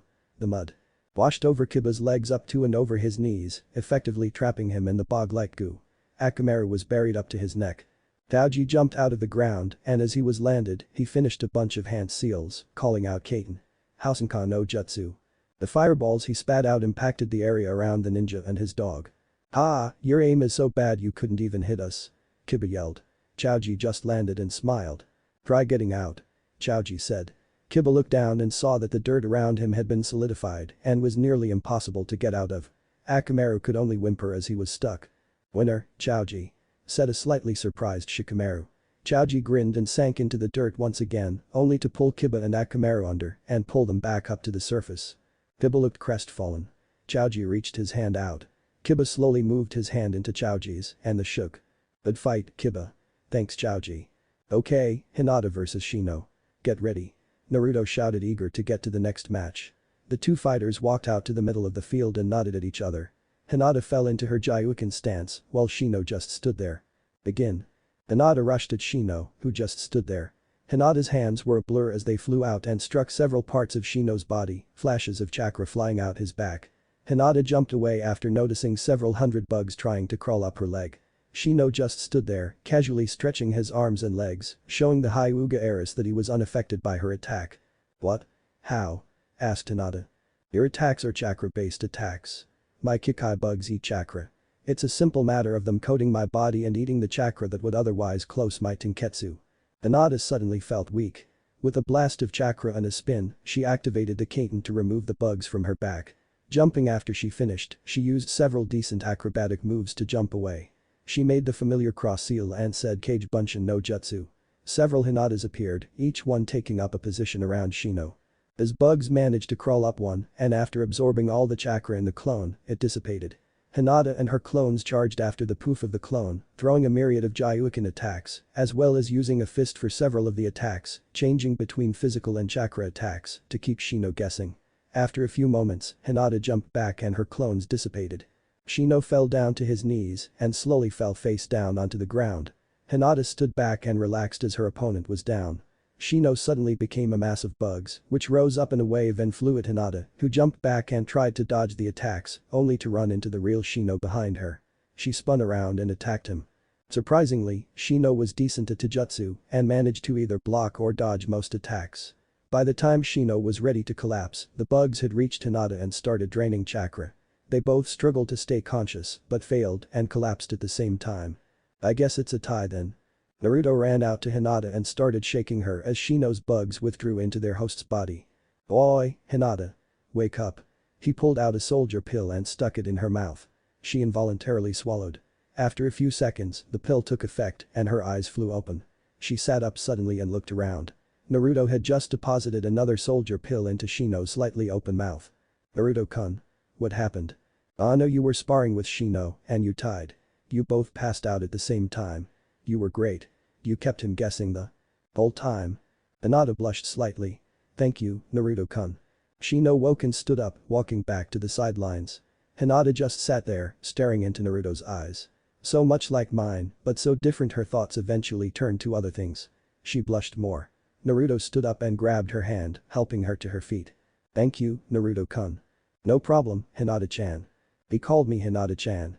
Hinata blushed even more and almost fainted before she reached the others, finally coming to her senses as Kiba yelled, "Wow, great fight, Hinata. I've never seen anyone move so fast. You were awesome." "Thanks, Kiba-san." "You did well, Shino-san.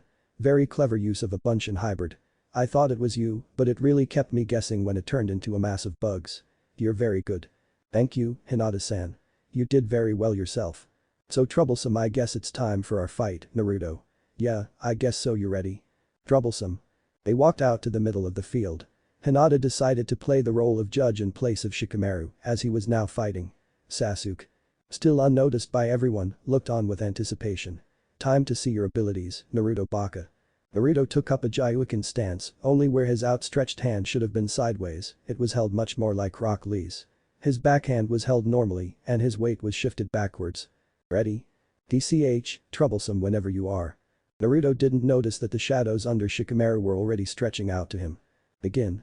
With that, Shikamaru's shadow touched Naruto's, who was now completely immobile. Hajime successful. Shikamaru reached into a pouch and pulled out several shuriken. This was the normal shadow bind, not shadow imitation, so Naruto didn't move at all. With a flick of his wrist, Shikamaru threw the shuriken at Naruto, doing several hand seals along the way. Page Shuriken no Jutsu. The 3 shuriken multiplied into 16 shuriken. Naruto's eyes widened as they impacted. Poof. The shadow clone burst into smoke. "Nani? You think I'd fall for that? You underestimated me." Naruto's voice seemed to come from both everywhere and nowhere at the same time. It unnerved the group and Shikamaru most of all.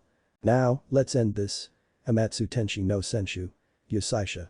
Dozens upon dozens of blue chakra arrows burst into the field from the woods all around them. They came from every direction and in such numbers that even as Shikamaru dodged the first ones, he fell directly into the patch of the next group. The arrows dissipated as they struck the shadow user, each one hitting like a punch. Needless to say, Shikamaru was hurting after that attack. He fell onto his knee as a final arrow came flying out of the undergrowth. "Injifusei no ya." Knockout arrow. The arrow struck Shikamaru on the forehead. He instantly passed out. Sasuke had been watching the entire fight and was surprised when several Naruto clones appeared underneath the tree he was sitting in. He was even more surprised when they both reached out their right hands and produced a large pole of chakra. Then, a chakra string attached itself to either end of the pole and pulled taut, creating a bow made entirely out of chakra. Sasuke was amazed. It would take incredible chakra control to make this. He almost fell out of the tree when each Naruto clone pulled the chakra strings back and a blue chakra arrow appeared by their hands in the correct position. Each Naruto released the arrow and they sped out to their intended target. Shikamaru. Sasuke looked through the binoculars again just in time to see Shikamaru get hit from all sides by a large amount of these chakra arrows. Then, finally, one last arrow hit him in the forehead and Shikamaru dropped. Sasuke could only stand there. Naruto had used clones to make an attack that would require an incredibly large amount of chakra as well as the control needed to shape and shoot the bow. Damn it. He's already so strong. I need to work harder to surpass him. If I can surpass Naruto, I can beat my brother. The clones dissipated and Sasuke jumped down and walked back to town, hands in his pockets, brooding as usual. He didn't even notice when Ino and Sakura threw themselves unabashedly at him, completely brushing off the two fangirls. He had a lot of training to do. Hey there, Halo here yet again.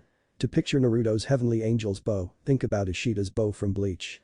That's a fair vision of the bow actually, that was my model for the attack. I can't be original all the time. Give me a break. Anyways, I hope you enjoyed the chapter.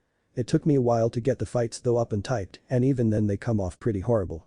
I don't think I did a very good job on them except Joji and Kiba's fight. I think that one was okay, but in any case, you guys were calling for longer chapters, so here you go.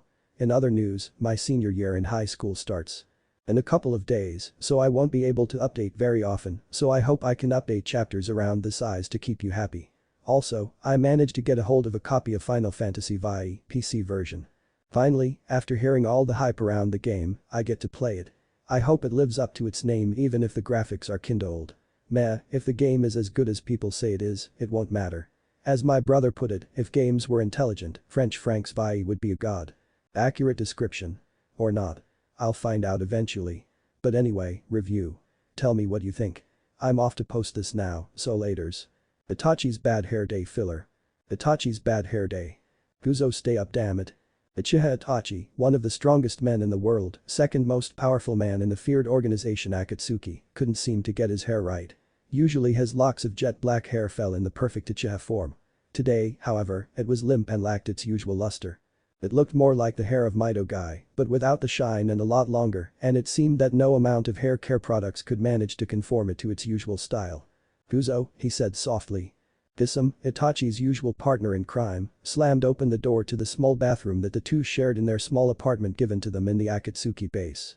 Damn it, Itachi, quit playing with your hair and go to your meeting with the leader. He's waiting. His voice dropped from its almost shout to a grumbling undertone. Geez, he's worse than a girl. I heard that, shark-skinned bastard. Shut up and get going. Geez, if I didn't know better, I'd think you were a girl.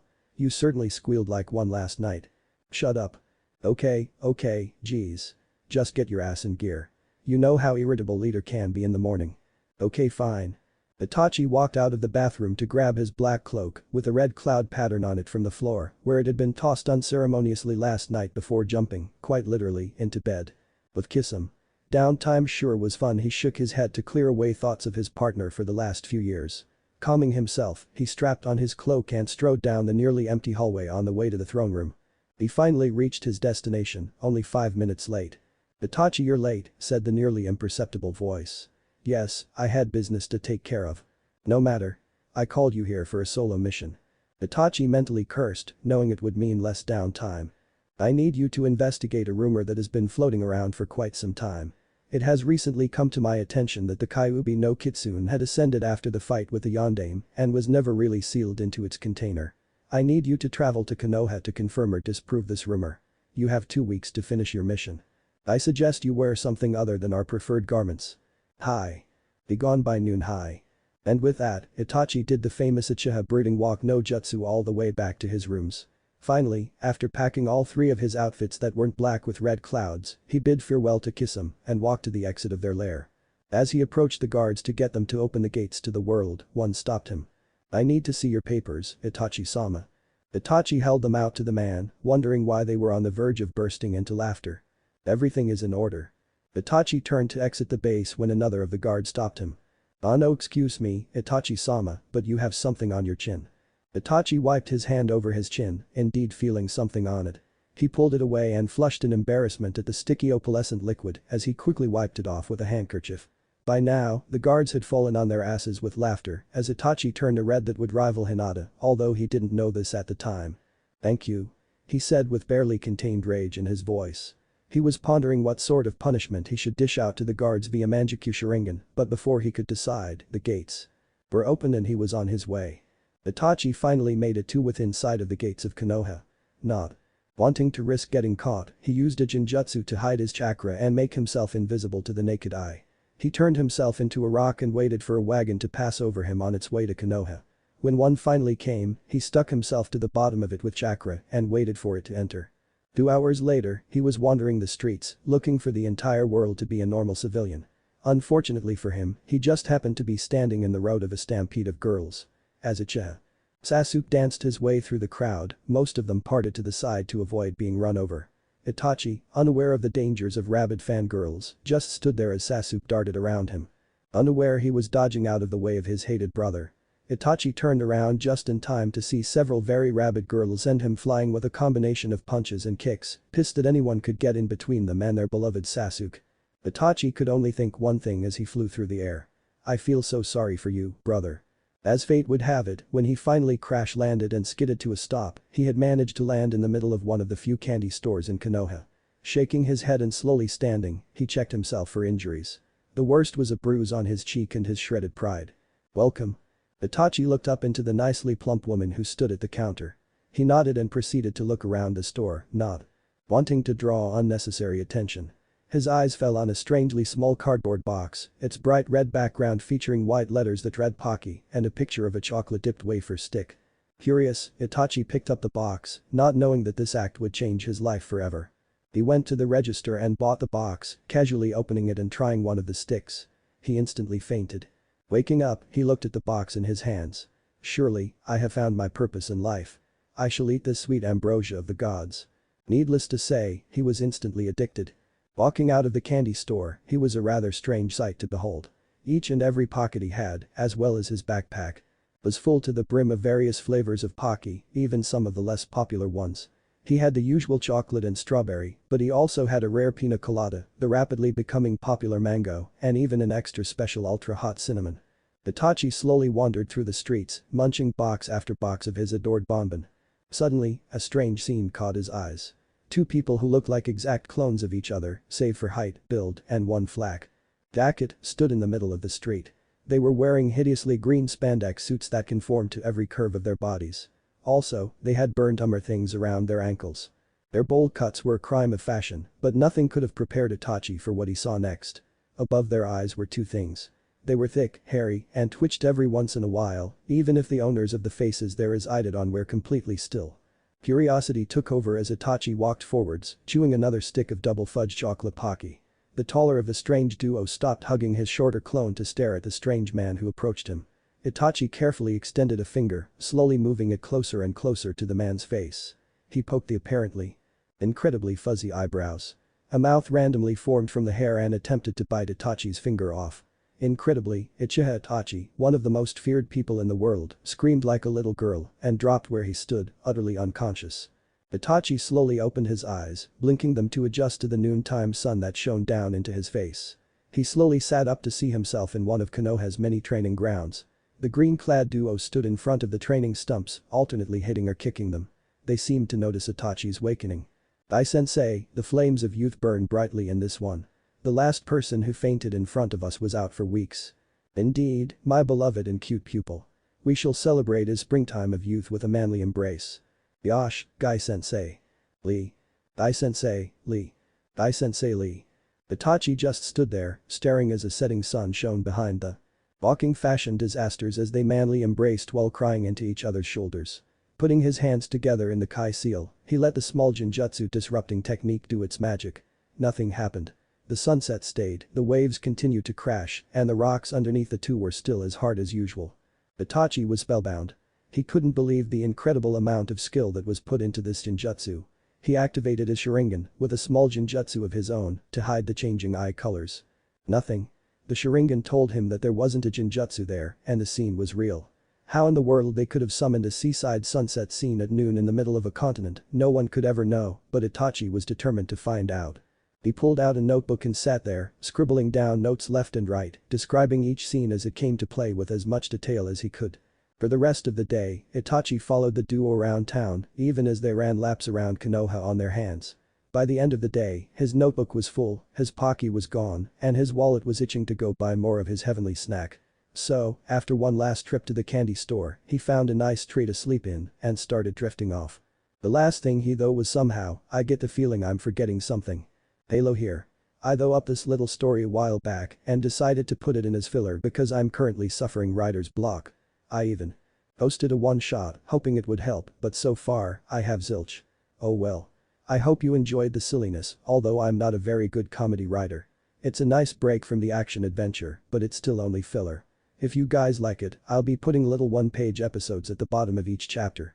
But that's only if you guys want. This was just to get some stuff off my mind. Anyways, school starts tomorrow for me, yay for seniors.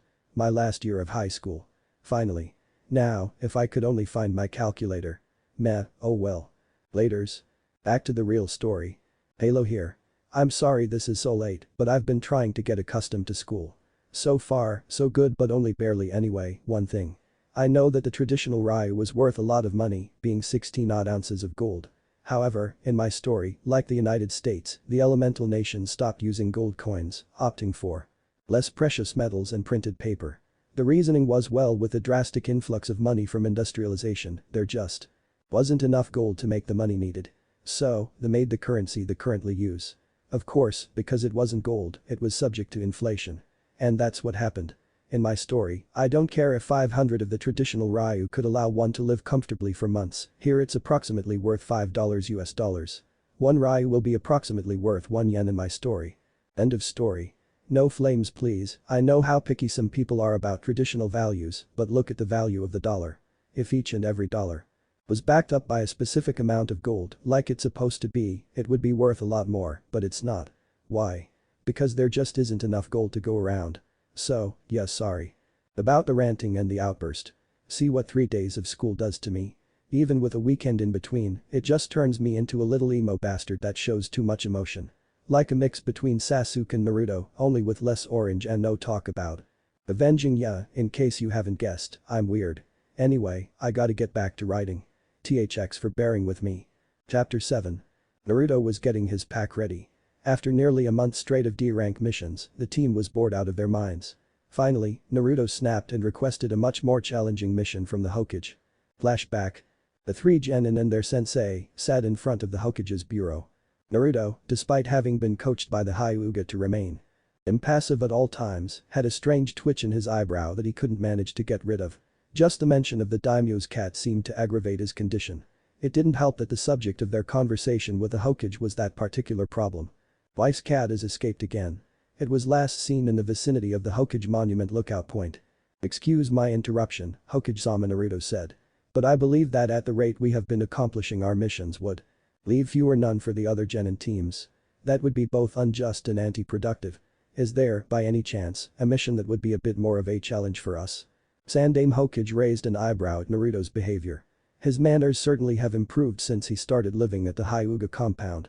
I'm sorry to say that the last low C-ranked mission was just given to Team 8. It was then that the gods decided to pity the plight of Team 7 and arranged for their wish to be granted. The door to the Hokage's office burst open and a jounin ran up to the Hokage's desk to hand him a sealed scroll. Hokage-sama, we have received word from one of the Chunin border patrol teams. The team in charge of Sector 15 on the border of Fire and Rice countries had suffered a casualty. They send a report via Summon Hawk and their report is in here. With that, the man bowed and walked out, closing the doors behind him. The Hokage opened the scroll and read the report. Although he held his face in a sort of apathy, the look in his eyes seemed to tell both Naruto and Hinata, who have been trained in the Hyuga way of reading emotions, that something was amiss. Well, Team 7, you are in luck.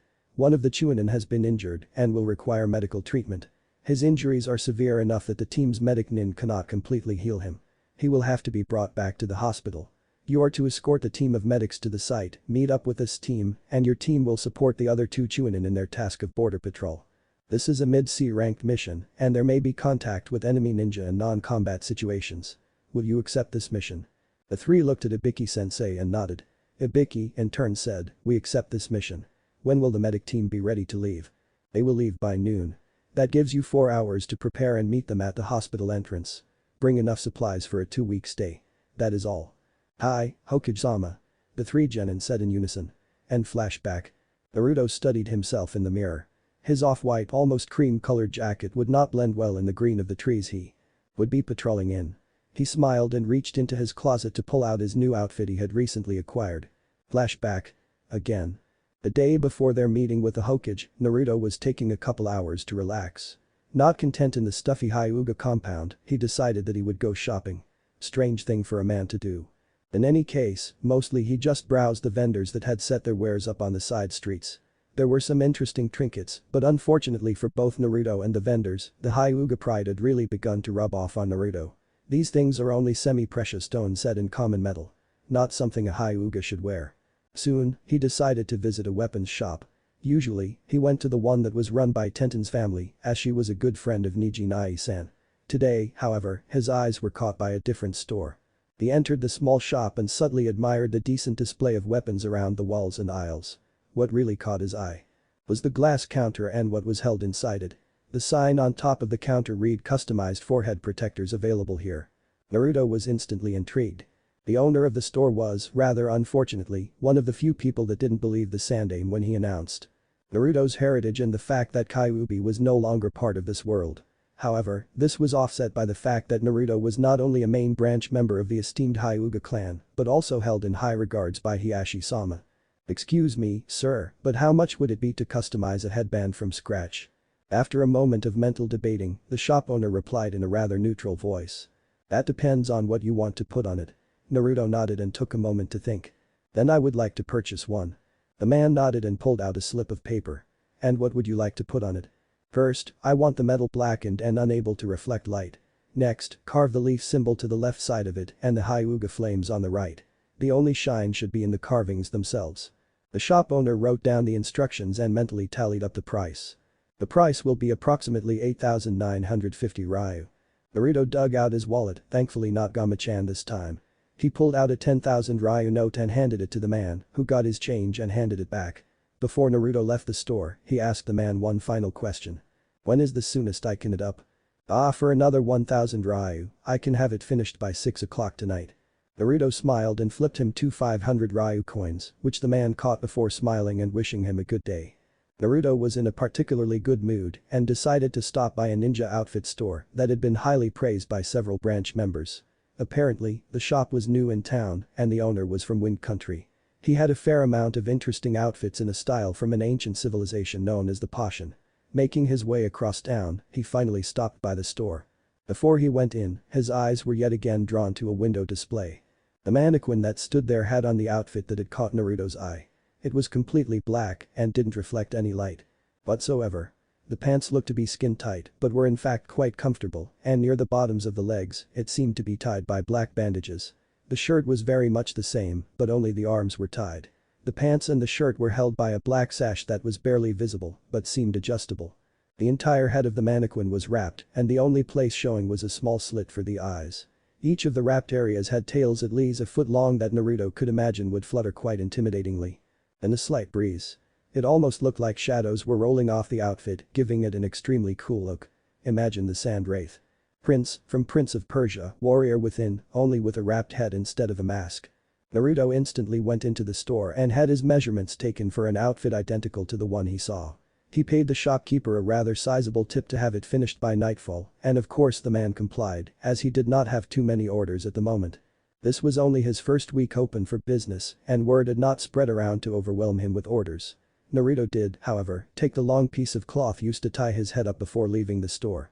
Making his way back to the weapons shop, he instructed the man to put the customized headband on the black cloth so that it would be on Naruto's forehead when he wore his outfit. Looking around the weapons shop again, as it was around 5:30 already. Naruto decided to stay until his headband was finished. Strangely enough, today seemed like a rather compulsive day for Naruto, as his eye was again caught by something. A small black box was sitting in the corner of a room. A thin layer of dust covered it as it had not been opened in a while. Carefully lifting the lid up, Naruto peeked inside. In black velvet, there sat two of the most exotic weapons Naruto had ever seen, along with an old-looking scroll. The weapons themselves were familiar to Naruto, as they were merely a short sword and a dagger. It was the fact that they were both strangely shaped that caught Naruto's eyes. Both were completely black, but they had silver accents along the handle and guards. The hilts were inlaid with obsidian stones that seemed to shine with an inner darkness. Strange as it sounded, it's the only way Naruto could describe it. Naruto grinned his true grin. It wasn't the stuck-up Hyuga I'm better than you smirk, nor was it the I'm completely happy, nothing is wrong grin he had used as a child. This was a foxy grin that, should anyone have seen it, would have made people shudder at the killing intent behind it. Naruto was imagining himself in his new outfit, wielding these strange-looking weapons. He assumed that the scroll was a learning course on how to wield them properly, and he guessed correctly.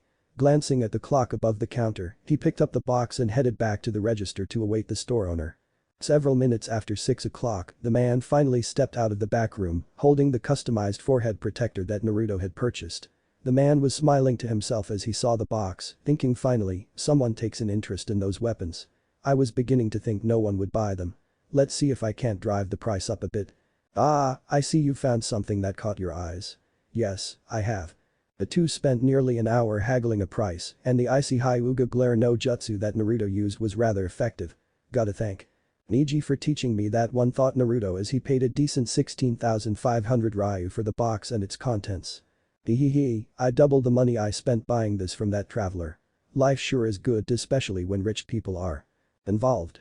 The shopkeeper was grinning happily as Naruto left the shop with his purchases, heading back to the cloth store to pick up his outfit before finally going back to the Hyuga manor and almost literally falling into bed, fatigued from a long day of shopping. Damn it, where's Naruto? He's usually not the late one. Hinata is missing too, an annoyed Ibiki paced in front of the hospital. The medics and Chaoji fidgeted, completely aware of how testy Ibiki was when annoyed. One of the medics had to patch up a POW that Ibiki had interrogated on a bad day, and she shuddered at the memory. To put it lightly, the skin was hanging off the man's face by a whisker, quite literally. Hinata landed in the middle of the group and self-consciously brushed the dust off of her usual training cloths. Gomen, everyone. Naruto told me to go ahead. He said he'd be a few minutes behind me. He was still in his room when I left. Ibiki sighed before speaking. It's okay, Hinata. He'll be here soon, I hope. At that moment, a figure seemed to melt out of the shadows. Shadows seemed to roll off of him and mix with the ends of the black bandages that floated around him, despite the fact that there was no wind at all that day. A small dagger was at his right hip and a hilt was visible over his left shoulder. In my fic, Naruto is gonna be left-handed, like me. Two black shuriken and kunai holsters were tied to the man's legs, as the usual ninjas were. The head was completely wrapped, only the eyes showing. 3 strands of blonde hair partially obscured the man's left eye through the slit between the wrappings. The sight was so intimidating that killer intent rolled off the man, despite the fact that he wasn't consciously emitting any. Everyone there seemed to freeze up, except for Ibiki, who was used to these things. They half relaxed at the sight of the modified Konoha forehead protector, with the Hyuga symbol next to it, but still kept their guard. Nice to see you, Naruto. I'm liking the new outfit. Ibiki said, dispelling the tension immediately. Naruto put a hand behind his head and a grin was visible behind the mask as his eyes curled into their upside-down U-shape, much like Kakashi's. It's not too much, is it? Hinata blushed because the suit showed off Naruto's well-toned body. Chaoji just grinned and kept munching his chips. Ibiki grinned in malicious pleasure as he said, it's great. I'd be useful to be able to intimidate this much during interrogation without even trying. Ibiki drifted off, many of his favorite interrogation techniques running through his head. Thanks, Ibiki-sensei. Anyway, I'm ready to go. He shifted the pack on his back, also colored black. It blended well into his form, so much that it wasn't even apparent he was wearing one only after he shifted it. The small genjutsu on it helped as well. The group ran across the rooftops of Konoha and into the tops of the trees after they passed the gates. For almost the rest of the day they ran. Luckily, they had packed light, so they weren't too fatigued to set up a decent camp. That night, they took shifts watching and sleeping as they were nearing the border and to watch for bandits. The next morning they set out as early as possible. Few words were said in trade of better efficiency in their work. Small hand signs were their only communication as they ran. They ate lunch on the go, opting for highly nutritious and surprisingly tasty field rations and water from their canteens. Around 3 or 4 in the afternoon, they reached rendezvous. The 2 uninjured Chunin were guarding the injured one and jumped as the group entered the clearing. State your name and your business with us, one said, while drawing a kunai. Morino Ibiki, I'm the Jounin instructor for Team 7 and we're escorting the medic team and replacing your downed comrade for the duration of his recovery or until another can replace us. Here are our documents. Ibiki slowly pulled out the specially sealed scroll and tossed it to the men. After they made sure it wasn't booby-trapped, they're on the border and have an injured comrade, not to mention outnumbered already. They're being very cautious, they opened it and read it, confirming Ibiki's report. They relaxed slightly and the medics moved to treat the injured man. What are your usual patterns? Ibiki asked the team leader. After they were explained to Team 7, the Genin team and their sensei took off to take over the patrol until the other 2 had a chance to rest, namely until tomorrow morning. The day was rather uneventful. Consisting of little more than moving through the treetops and undergrowth about 2 miles back from the border, looking for any intruders. Hinata's Byakugan was more than helpful in their task, and the group didn't have to risk being revealed to look through rather thick branches or overgrown bushes. Naruto's bloodline was just as effective, but he didn't detect any human chakra other than their own and that of the Chunin patrollers. For the next week and a half, Team 7 fell into the rhythm of their mission, eventually earning the respect of the two Chunin. The two had asked to spar with them, but found that they were on the same level as Hinata and Choji. In other words, it was a long, hard sparring session between them, but it all came down to endurance. Here, Choji shone, while Hinata had to consume an almost dangerous amount of soldier pills. In the end, Choji won, but Hinata only tied. The two didn't even want to try to take on Ibiki, and Naruto looked much more intimidating than the interrogation specialist. Eventually, they started taking shifts for their patrolling. The Chunin would patrol from sunrise to about 3 in the afternoon. They would return to camp and eat with the just waking group 2, which were Ibiki and Choji. They would, in turn, patrol from 3 until around a little after nightfall.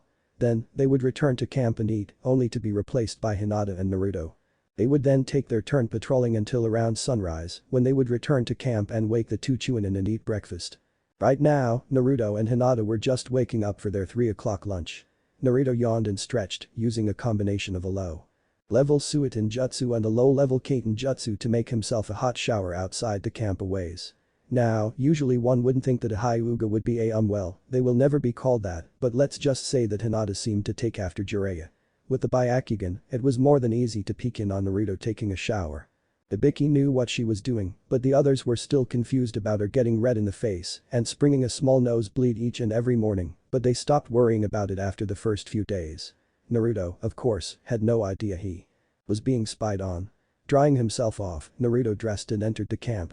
After a decent breakfast, the Chunin went to bed, Ibiki and Choji left to go on patrol, and Naruto and Hinata stayed behind. This was Hinata's favorite time of the day. Her and Naruto could be alone from now until nightfall, and they usually spent it talking, sparring, working on jutsu, or just sitting quietly. Now was one of their quiet moments. Hinata was, of course, in a mental battle.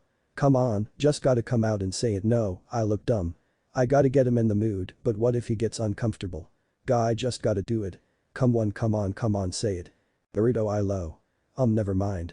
Why can't I just do it? Naruto, of course, had a much different thought process. I wonder when she'll tell me. I mean, come on, I'm not really that dense. There are only so many things I can ignore. I was taught the Hyuga art of facial reading, there's only so much I can take. I swear, as soon as this mission is over, I'm going to take her out, maybe that'll get her to confess. Kami-sama, this is driving me nuts.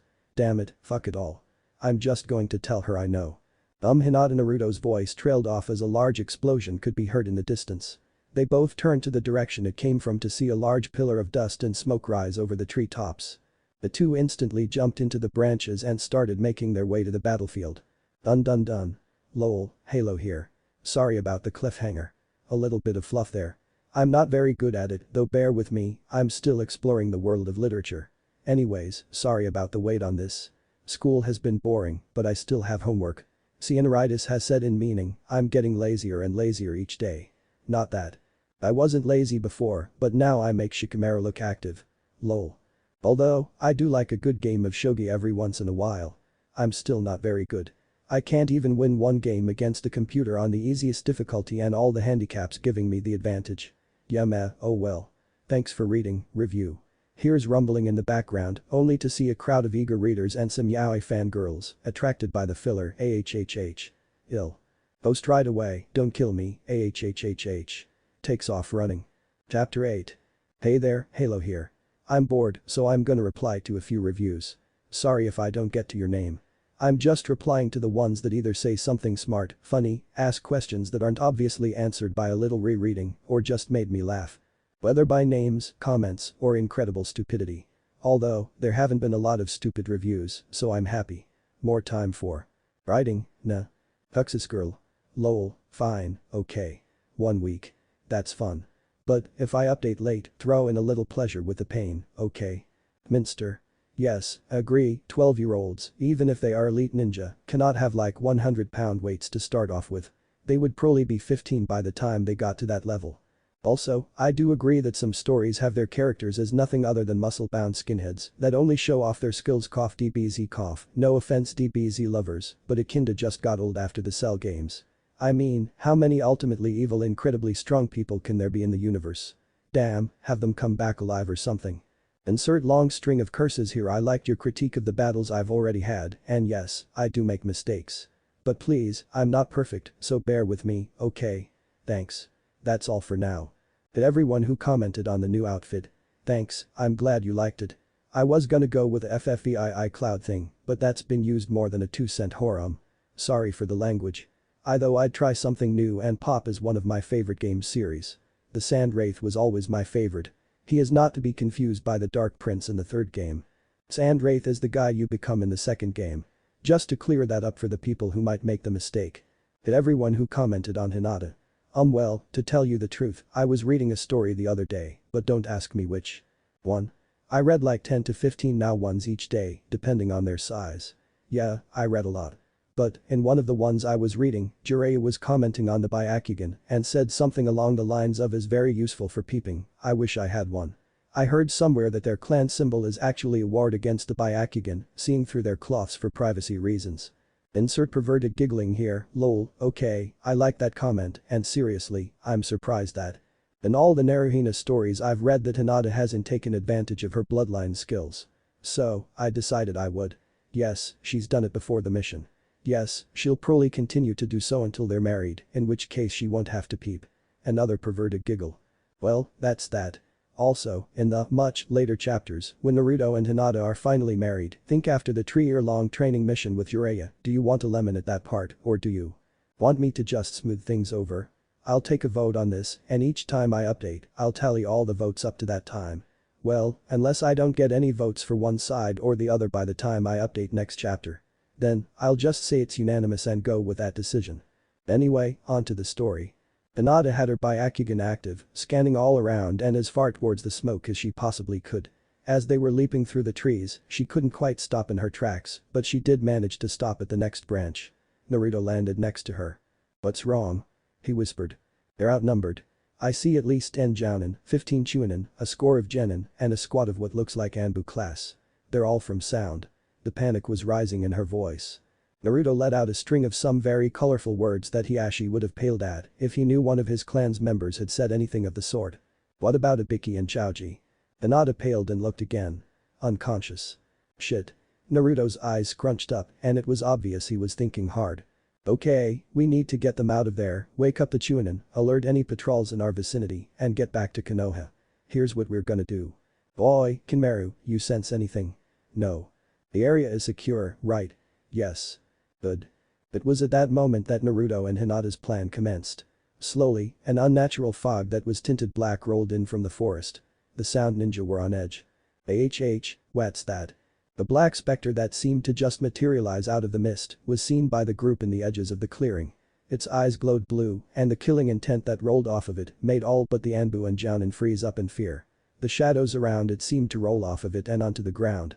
Many of the plants around the thing were wilting and dying as if their life force had been sucked out. As silently as it had appeared, it was gone.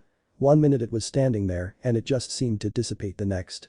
Suddenly, without warning, 50 of these specters jumped out of the trees and charged forward, each engaging a Nin, and all the Anbu were double-teamed, as well as some of the Jounin.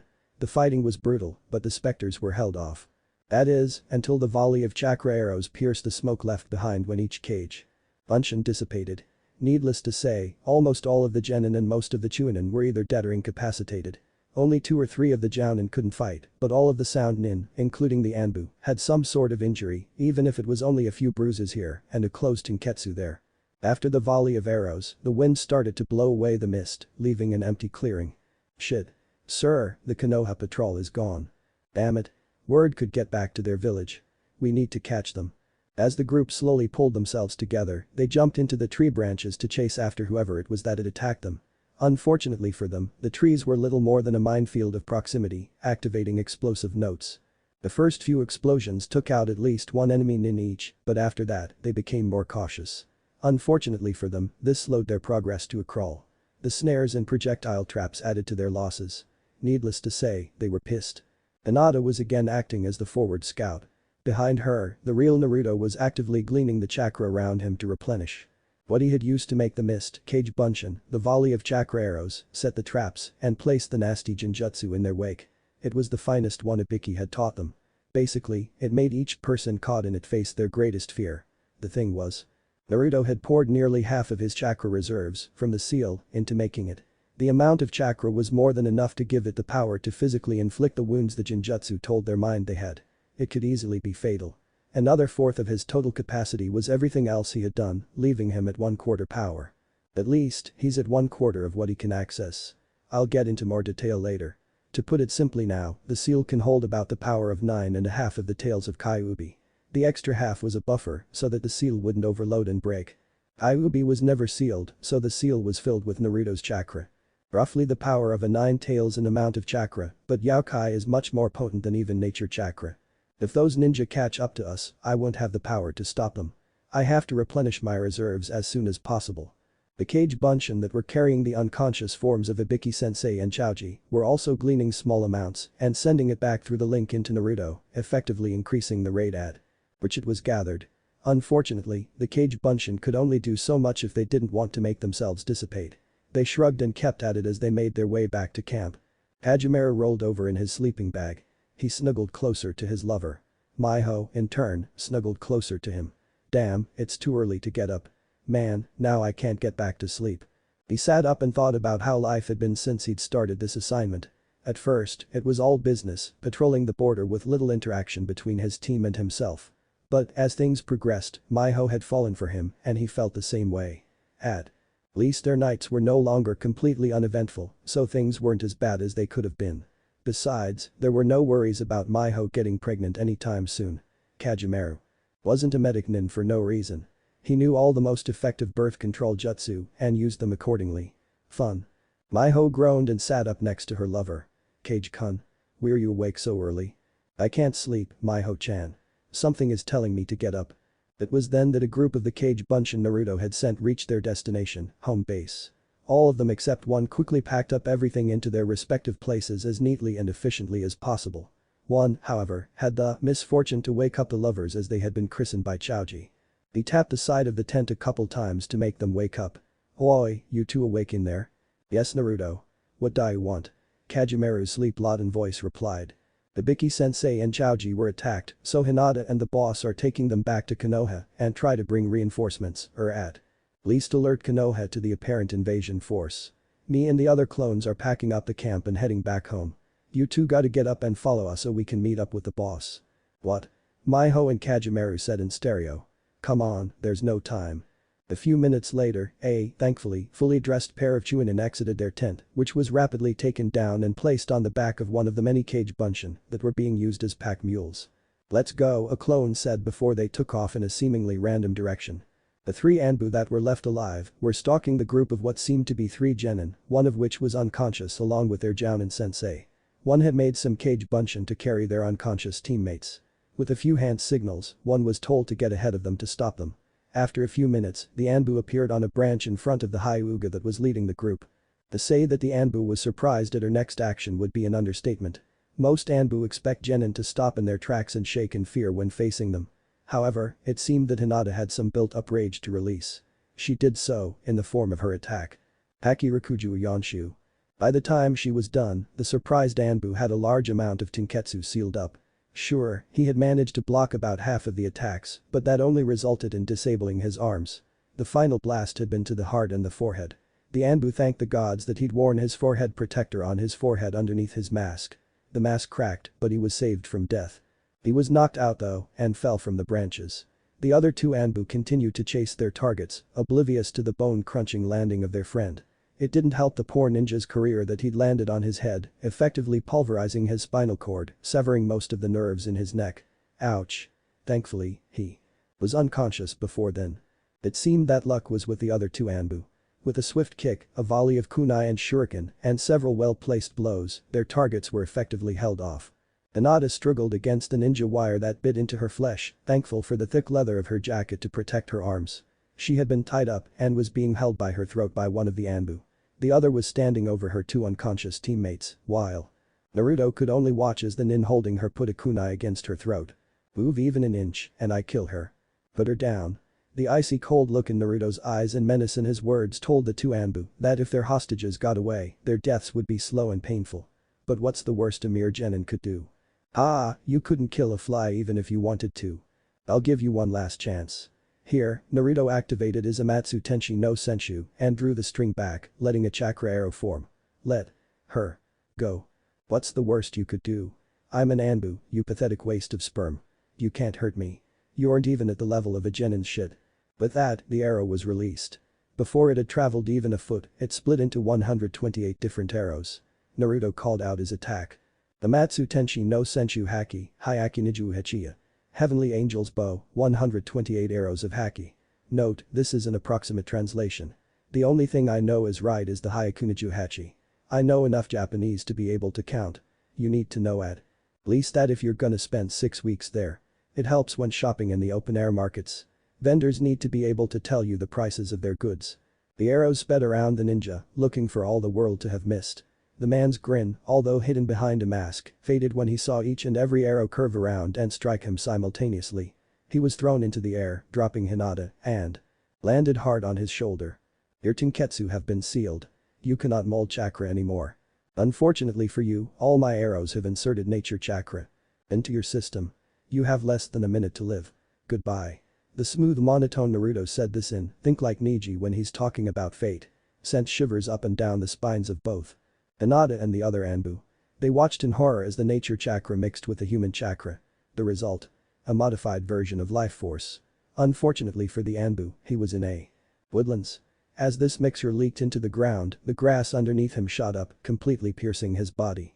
The screams he let off confirmed his pain, only to be silenced later as the roots of trees pierced the man's body, sucking it dry of the precious mixture. All the plants that absorbed the life force grew before their eyes. The already gigantic trees shot up several stories above the others, and the grass stalks became as thick as Naruto's wrists, almost like bamboo. There was nothing left of the man's body save for a large clump of the super-sized grass that fed off the corpse's nutrients. The other Anbu was frozen in fear. It didn't help that Naruto's gaze switched to him. Before Naruto could react, though, the Anbu pulled out a kunai and threw it at the stunned Hinata. Hinata, look out. Naruto's shout came too late. Hinata's gaze switched to the Anbu. As soon as her eyes made contact with him, she felt a massive pain in her left eye. Naruto could only watch in horror as the thrown kunai caught Hinata off guard and completely pierced her eye. Hinata's blood-curdling scream resounded through the forest as her hand reached up to try to stem the flow of blood that poured from her wound. Naruto dashed forward as Hinata fell to the ground. Hinata-chan. Hinata looked up at Naruto's face as he crouched over her. She could only see half of what she usually could. A strange calm came over her. Her voice was racked with pain. She shuddered and reached out a hand, cupping Naruto's masked face. Naruto-kun Ashiteru, her body went limp. Naruto grabbed her hand and held it to his face. His tears were soaking the front of his mask, but he didn't care. He could only watch as his closest friend died in his arms. He was unable to do anything. His grief slowly changed, turning itself into pure rage. Naruto stood and faced the Anbu that had thrown the kunai. The killer intent rolling off of him was strong enough that it was being felt all the way in Konoha. They'd never felt anything this strong, save for from the Kyuubi. Naruto reached down into his seal, pulling all the chakra he could out of it. It flooded and burned his chakra pathways. It wasn't enough. He kept pulling and pulling. Rocks and clumps of dirt and grass started floating into the air by the massive amount Naruto was gathering. A revelation came over him. If I draw much more, my chakra pathways will be burned beyond use. It's not enough. Damn it. Wait, what if I pull it not through my chakra pathways, but outside my body?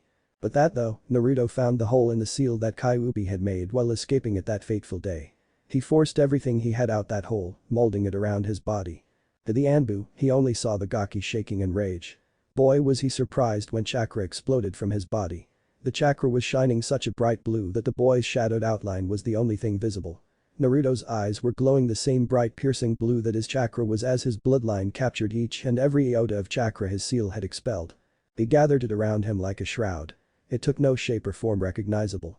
It seemed to float around the boy like a wildfire, but flowed and rippled like water. The chakra shroud was huge, fully taller than the trees, despite their recent growth spurt. It tore into the ground as it swirled around him, tearing spiral patterns that flowed out from him. Naruto finally had gathered enough. Naruto stretched his arm out, his hand open, extended towards the shaking form that was a sound Anbu. The chakra around Naruto flew towards his enemy, completely surrounding him. It picked him up several feet into the air. The man could only float there, completely held by the chakra that was filled with the need for his blood. Die. Naruto's cold, emotionless voice would have sent shivers down anyone's voice, but no one save for his enemy was around to hear it. The chakra formed a sphere around the man. Soon, the ball began to shrink, constricting tighter and tighter. The Anbu couldn't stop its inexorable pressure. Bones cracked and snapped as they were broken from the pressure. The ball continued to get smaller, despite the shower of blood that violently sprayed out from it. It kept getting smaller and smaller, squishing what was left into a tiny ball, smaller than a marble. The energy had compressed the man's atoms together into an ultra-dense black stone. Nothing else was left of the Anbu, save for the kunai in Hinata's eye and the blood that coated the entire clearing. Naruto could only smile to himself as darkness clouded his vision. His form slowly sank down, completely drained. The tiny amount of chakra left in him would keep him alive for little more than a few hours. At least Hinata's death has been avenged. It was then that he finally drifted into unconsciousness, oblivious to the world. Halo here. Whew, that was fun. I was thinking about continuing this chapter, but I decided I'd just post it and write another one later. I don't know how much time I'll have this week. Anyways, there are a couple of things I gotta go over before I post. It doesn't matter how much chakra you have, it only matters how much you can force through your chakra system. If a genin was given the same amount of chakra that a Kage had, it wouldn't allow him to do high-level jutsu until his chakra pathways grew enough to accommodate the high flow of chakra needed. Naruto found a way around this by molding it outside his body. He is the only one able to do this because of his bloodline, so this technique would be useless for anyone else and they'd just waste all that chakra. That's why Orochimaru's cursed seal needs a person to die. They are forced to regrow their chakra pathways to accommodate the incredible influx of chakra they receive from it. It's a decent explanation, I think. The only reason Naruto and Hinata have been doing so well against the Sound Ninja is because they made a great plan, caught them off guard, had several hours to set traps beforehand, and didn't try to fight them, only distract them to get their comrades out of the enemy's clutches. If Naruto had stayed to fight, he would have died, even with his new technique to control his massive demon-sized chakra stored in the seal. Nature chakra is like the chakra of the planet. Human chakra is the chakra of a person. Mix the incredible energy of dead or non-living chakra with living chakra and that's what you'll get. In my story at least. It's nothing more than life force on steroids. The plants were drawn to it and it helped them grow at the rapid rate they did. It only lasted till it was gone, but it still killed the man. No worries about him coming back anytime soon. I doubt his soul would even be able to reincarnate after that. The other Anbu. Naruto's chakra compressed the atoms of his body together to create the black stone. It took a lot of energy. Almost all 9 taels worth Naruto could store. Before he was able to mold the chakra outside his body, he only had access to about 1/100th of a tael of chakra. The chakra he could access was roughly equivalent to a low or mid-level jounin. Yeah, he's got a lot more now. More than all of the Kages combined and doubled. Yep. It comes with a price though. Like I said, he can only draw so much chakra at the same time without killing plants or disrupting the planet's chakra. Sure, some plants dying isn't horrible, but if he disrupts the Earth's chakra, he could literally cause the world to become unstable. Basically, the end of the world. Yeah, dangerous bloodline. I think Kami-sama would jump in before that happened though. You never know. So, because Naruto used up almost all of his chakra, it will be quite a long time at the rate it usually takes him to regain it all. About a year and a half. I've got another idea for it though, but you'll just have to wait. So, yeah, that's all my notes. Not really a big cliffy, but oh well. Hope you guys liked it. Chapter 9. Chapter 9. To say that Kinmaru was pissed would be like saying Itachi liked Pocky or Naruto thought ramen tasted okay. It was a massive understatement. 2 genin. All it took to completely stop the first wave of the Sound's planned invasion was 2 genin. Otakage-sama will not be pleased he though to himself. Of the 4 Anbu, 10 jounin, 15 chunin and 21 genin, their numbers had been reduced to 4 jounin, 7 chunin and 9 genin. All 4 Anbu had been wiped out by that thing. The strange phantasm that was apparently a member of the genin team supporting the border patrol had done most of the damage. How he did so was painfully obvious. First, he played off of our fears, what with the creepy fog and that strange shadow that surrounded him. That was almost as scary as Orochimaru-sama on a bad day. Next, he surprise attacked us with Kage Bunshin and those strange chakra attacks.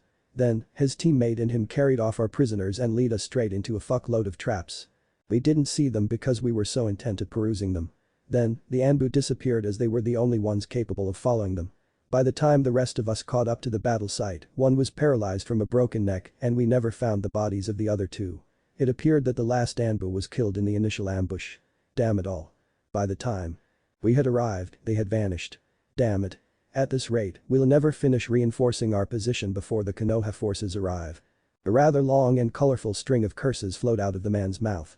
Under his orders, everyone who could make Iwa, Mizu, Page or Sunabunshin were told to make as many as possible to speed up the process of building their outpost. It wasn't as far into the fire country as they'd hoped, but still. Now, if only the rice country's army would arrive. Then they'd be set. Naruto could feel each and every ache in his body. Pain flared up each time he was jolted, which was quite a lot. He opened his eyes, squinting from the light that shone into his eyes. His head was resting on the right shoulder of someone. The evening sun was shining in his eyes. Naruto raised his head and took a look around. Miho was carrying a still unconscious Hinata. Her face was turned away from Naruto, so he couldn't see her eye, but she had bandages wrapped around her entire head. He was riding on Hajimeru's back. Some sort of solid bunshin, whether it was Kage or any of the others, Naruto couldn't tell, of both of the Chunin were carrying all the luggage that Naruto's clones were carrying before. Naruto passed out and his clones dissipated. Naruto groaned at a particularly rough jolt as the pain lanced through his body. It was his overstrained chakra pathways that burned. Shit, this might take a while to heal. In the meantime, Naruto racked his memories in search of one little piece of information. Did my clones get to the other patrols or not? He continually searched over and over. Finally, it came to him.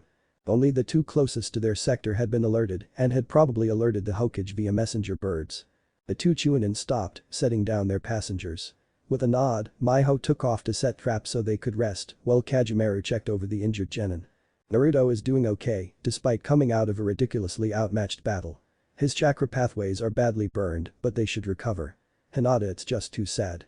In a clan that values eyesight above all else, she had a high chance of losing her eye. I can't be sure yet, but at best she'll have a blind spot right in front of her, even if it heals up. Well, unless Tsunadeheim herself came to heal her, but she hasn't been seen in years. Naruto groaned and tried to sit up, only to fail and lie back down. Water please. Hajimeru held the canteen over the boy's lips so he could slowly drink.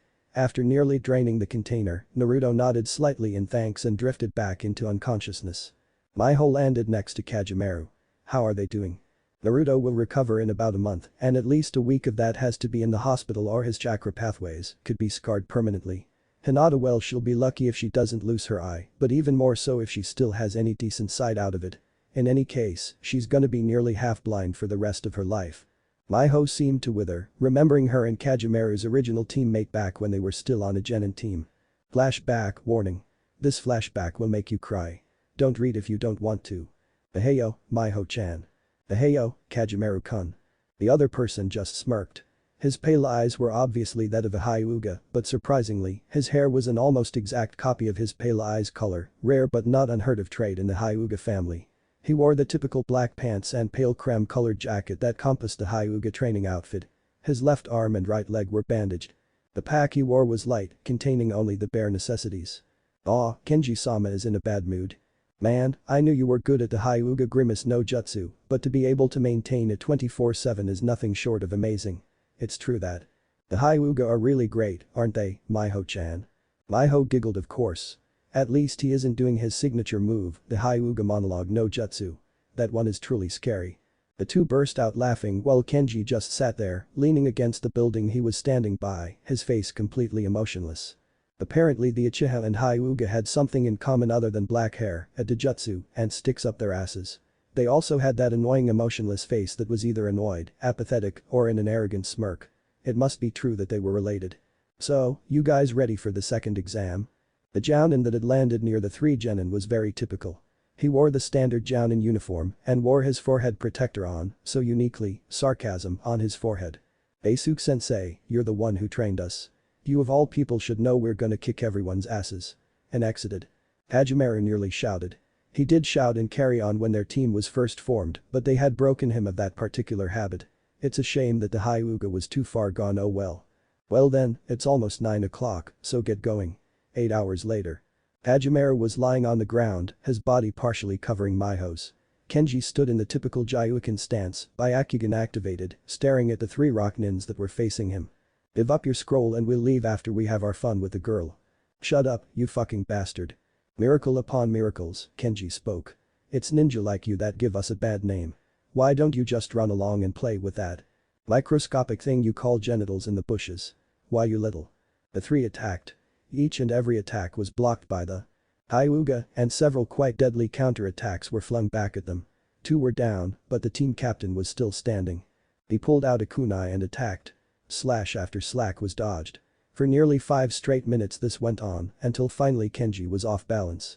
He was in a position that he couldn't correct and would either have to fall, making him an easy target, or completely stop to correct himself, which would make it easier to attack him. The Rocknin's attack had just slashed diagonally down to his left. But the sudden reversal, the knife flipped from a reverse hold to a traditional hold. Before anyone could do anything, the backslash sliced clean across the Hyuga's face. Blood flew through the air in little droplets, almost a mist, as the Hyuga's right eye was sliced completely through. The ninja pulled his arm back and plunged his kunai deep into the Hyuga's chest. Hyuga Kenji, one of the more talented of the branch members, was dying. The Rocknin spat on the Hyuga's now prone form. Pathetic. Wasn't even worth my time. Rage overcame Kajimaru. Despite the kunai in his leg that made him wince in pain when he stood, it didn't stop him from activating the most powerful jutsu he knew. Pain. Kakakyu no Jutsu. The fireball caught the Rocknin off guard. His screams of pain could be heard throughout the forest of death. Kenji was barely alive. His blood was slowly seeping out of the hole in his chest and it coated his lips, running down the side of his face. It flowed freely from the gash in his pulverized eye.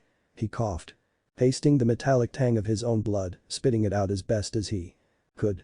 Kajimaru was kneeling over him trying to reassure the dying Hyuga. "It's gonna be okay, Kenji. We'll get out of this. Don't die on me. We're cough or your insults cough now, dope. Damn it, don't die on me. You were rookie of the year, you can't die. Hyuga are supposed to be invincible. I swear if you die on me I'll pull you back from the afterlife and kill you myself. Cough cough cough. Would you do one last thing ... cough for me, Kajimaru? Yeah, I'll do it. Just don't die on me." Kenji reached his hand up and grasped Kajimaru's. He pulled out a kunai and slit both his own palm and his friend's, grasping his hand. He let their blood mix. "When I die tell my cough family the color cough of my eyes cough brother." With one final fit of coughing, Hyuga Kenji, top of his graduating class, smiled. Not a smirk, not a grimace, but a true and genuine smile. His eyes closed for the last time, and for the first and last time, Kajimaru saw tears slide down his friend No, his brother's face. His own tears were dripping off his chin and onto the dead boy's almost peaceful face. With one finger, he lifted the eyelid of his friend's unmarred eye. He was staring into a lifeless golden brown, a far cry from the pale lavender he was used to seeing. Slowly, he closed the eye again before crawling over to the unconscious form of his other teammate and sobbing himself to sleep. Then flashback, okay, it's safe to continue reading now. Before either of them could react, a large group of medic nin and 2 Anbu squads jumped into the clearing. They tensed up for a moment before recognizing the leaf emblem all over their various items. One Anbu approached them and said report. They explained the situation to them while the medics patched up a still unconscious Naruto, Hinata, Ibiki, and Shaoji. They loaded them onto stretchers and jumped into the treetops, making as much haste as possible to get them back to the Konoha General Hospital. "I see. You are ordered to return to Konoha and await further orders from the Hokage." "Hi." The 2 Chunin took off, passing another 2 squads of Konoha Anbu as they met up with the others. They followed after the medic nins, anxious to see Team 7's fate. Naruto woke up to an annoying beep. It kept beeping and beeping. His eyes were attempting to adjust to the darkness while he reached over to where his alarm clock should be, trying to turn it off. His hand only hit air. Looking over, he saw wires and tubes coming off his body and a heartbeat monitor. So that's the beeping I hear. Feeling too tired to try to stand, but too awake to go back to sleep, he drew out a little chakra from his surroundings, testing his chakra pathways. They were still stinging in a couple of places, like his palms, but for the most part were in working order. They were much larger than before, but they still worked. Dropping into a trance. Naruto extended his awareness, slowly building links to his body, a trickle of chakra coming from each link into his seal, keeping him alive. Slowly, it would fill, but at this rate, it would take a very long time. Not in days or weeks, but more in months. Around 16 at this rate, and that's if he didn't use any between then and now. He sighed and drifted off to sleep. The last thought that ran through his head before he finally fell into its kind embrace was I wonder if Hinata is okay. Naruto finally woke. Then next morning, the doctor came in and gave him a checkup. The doctor was at first puzzled as to why Naruto had no chakra, but Naruto explained to him about his bloodline and the empty, or nearly empty anyway, seal. The doctor was rather surprised, but eventually released him from the hospital on strict orders of bed rest for the next week and a half. No training, no chakra molding if at all possible, just the life of a civilian until his chakra pathways had sealed and he has a decent amount of chakra stored up again. So, naturally, the first thing Naruto did is if you thought training you're wrong. He went to see his teammates. Sighing, Naruto slowly and quietly pushed open the door to Ibiki-sensei's room. His Jounin instructor, although rather intimidating and very verbally abusive, had grown on the three and Naruto wouldn't trade him for the world. He found him to be, surprisingly, awake. Ibiki-sensei, how are you doing? Oh, I'm still rather sore, Naruto. The knockout poison they gave me wasn't really that potent, but it turns out that I'm allergic to it. So, my chakra is messed up for the next week or so. I'm stuck in bed till the day after tomorrow at least. At least you're alive. I'm glad. Ibiki smiled, something he really only did since accepting this genin team. It's good to know someone cares. Ibiki-sensei, do you have any family? Ibiki smiled sadly. Not really. My parents were killed when I was a genin, my brother ran away from Konoha and became a messenger, and my wife here, he paused. The most feared man in Konoha. Was on the verge of crying. I'm sorry. I didn't mean to pry. No, it's perfectly okay. I'm glad to know that at least 3 people accepted me for me not for my title. Being chief interrogator and captain of the torture and interrogation squad gives you a nasty reputation. I'm more than glad I gave that position to Anko. She's even better than I was. Silence slowly fell in the room. For half of an hour, they sat in silence, just enjoying each other's company. Finally, Naruto spoke up. Ibiki-sensei, I'm going to go check on Choji and Hinata. I hope you get well. I'd bring you some flowers, but something tells me that's not your style. Ibiki chuckled. Naruto stood and walked out of the room. Slowly, he wandered the halls, finding his way to Choji's room. He slowly opened the door, again not wanting to wake his teammate as he is sleeping. Choji was still asleep. True, Naruto didn't get a good look at him. While he and his clones were moving him from the ambush spot, but now, it was painfully obvious that Choji had fought the group with Ibiki. Almost all of Choji's fat had disappeared and his well-toned muscles stood out underneath his skin. Naruto smiled knowingly at the flowers and get well cards that were marked as being from Shikamaru and Ino and a large basket of junk foods from his family. Naruto smiled at the BBQ pork-flavored chips that made up of most of the basket, knowing that was his favorite. I'm definitely gonna have to take him out to BBQ when he's out of the hospital. He'll enjoy that. Naruto again stood up after spending a few moments with his teammate No, his friend. He walked towards his final destination for the day, hoping and praying that she was okay. Flashback. Hinata looked up at Naruto's face as he crouched over her. She could only see half of what she usually could. A strange calm came over her. Her voice was racked with pain. She shuddered and reached out a hand, cupping Naruto's masked face. Naruto-kun Ashitaru, her body went limp. Naruto grabbed her hand and held it to his face.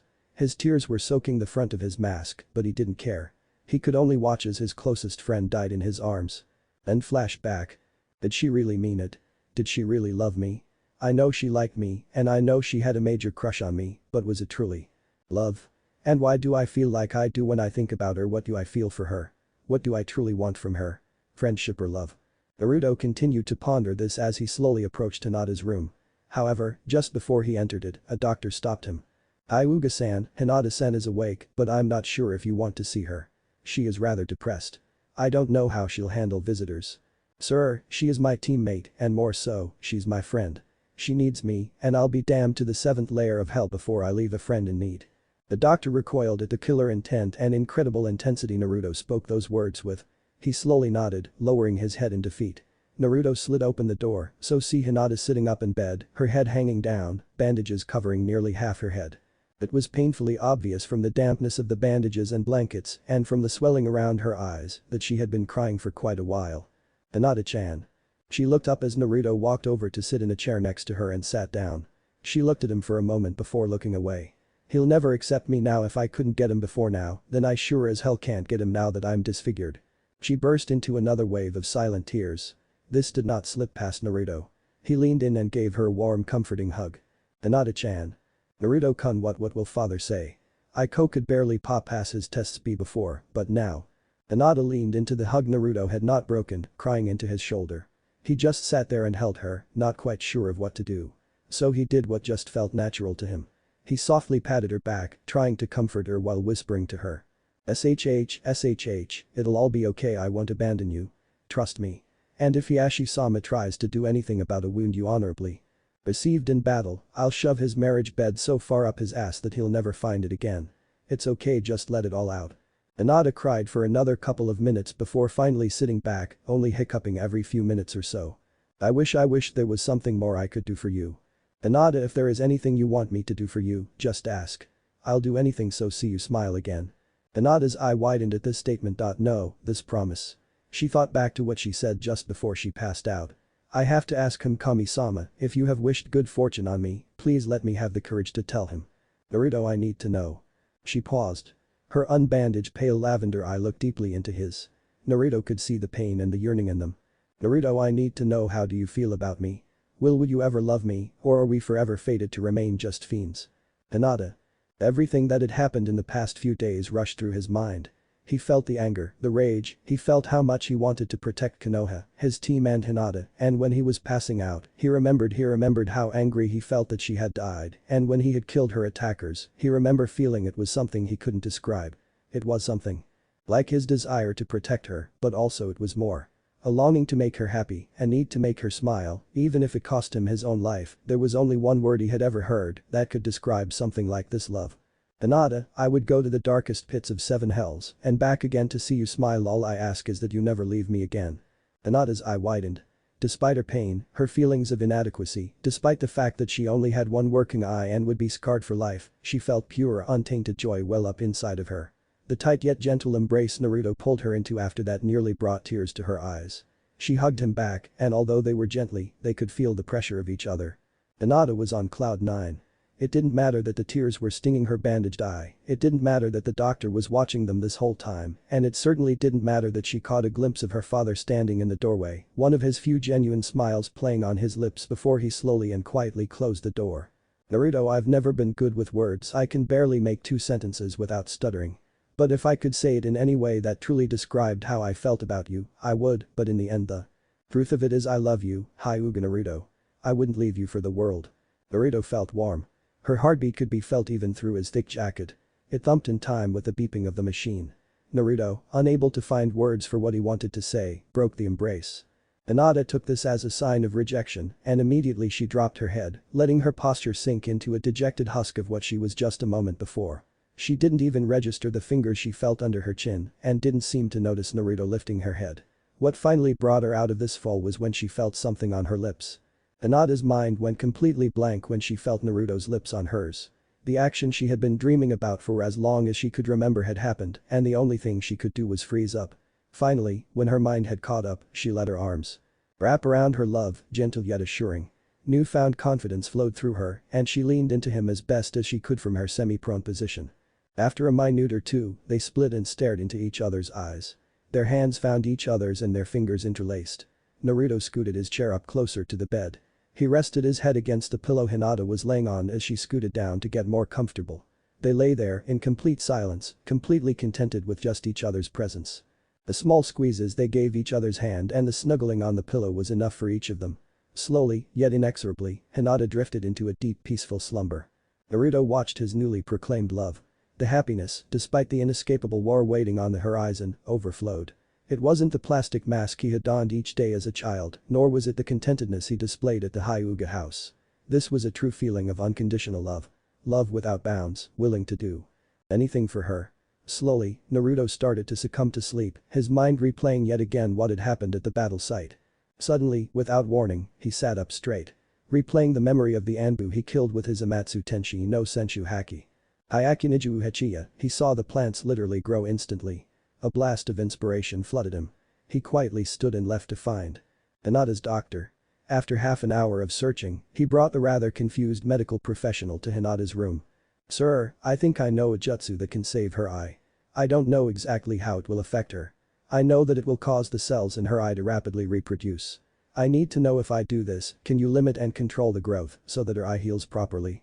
The doctor thought for a moment, playing any and all possible scenario in his mind. If what he says is true, then, yes, it's possible. However, if it gets out of control, there may be uncontrollable and irreversible side effects. Hyuga-san, how exactly do you expect this jutsu to work? Naruto explained to the man about the juiced-up life force he can create.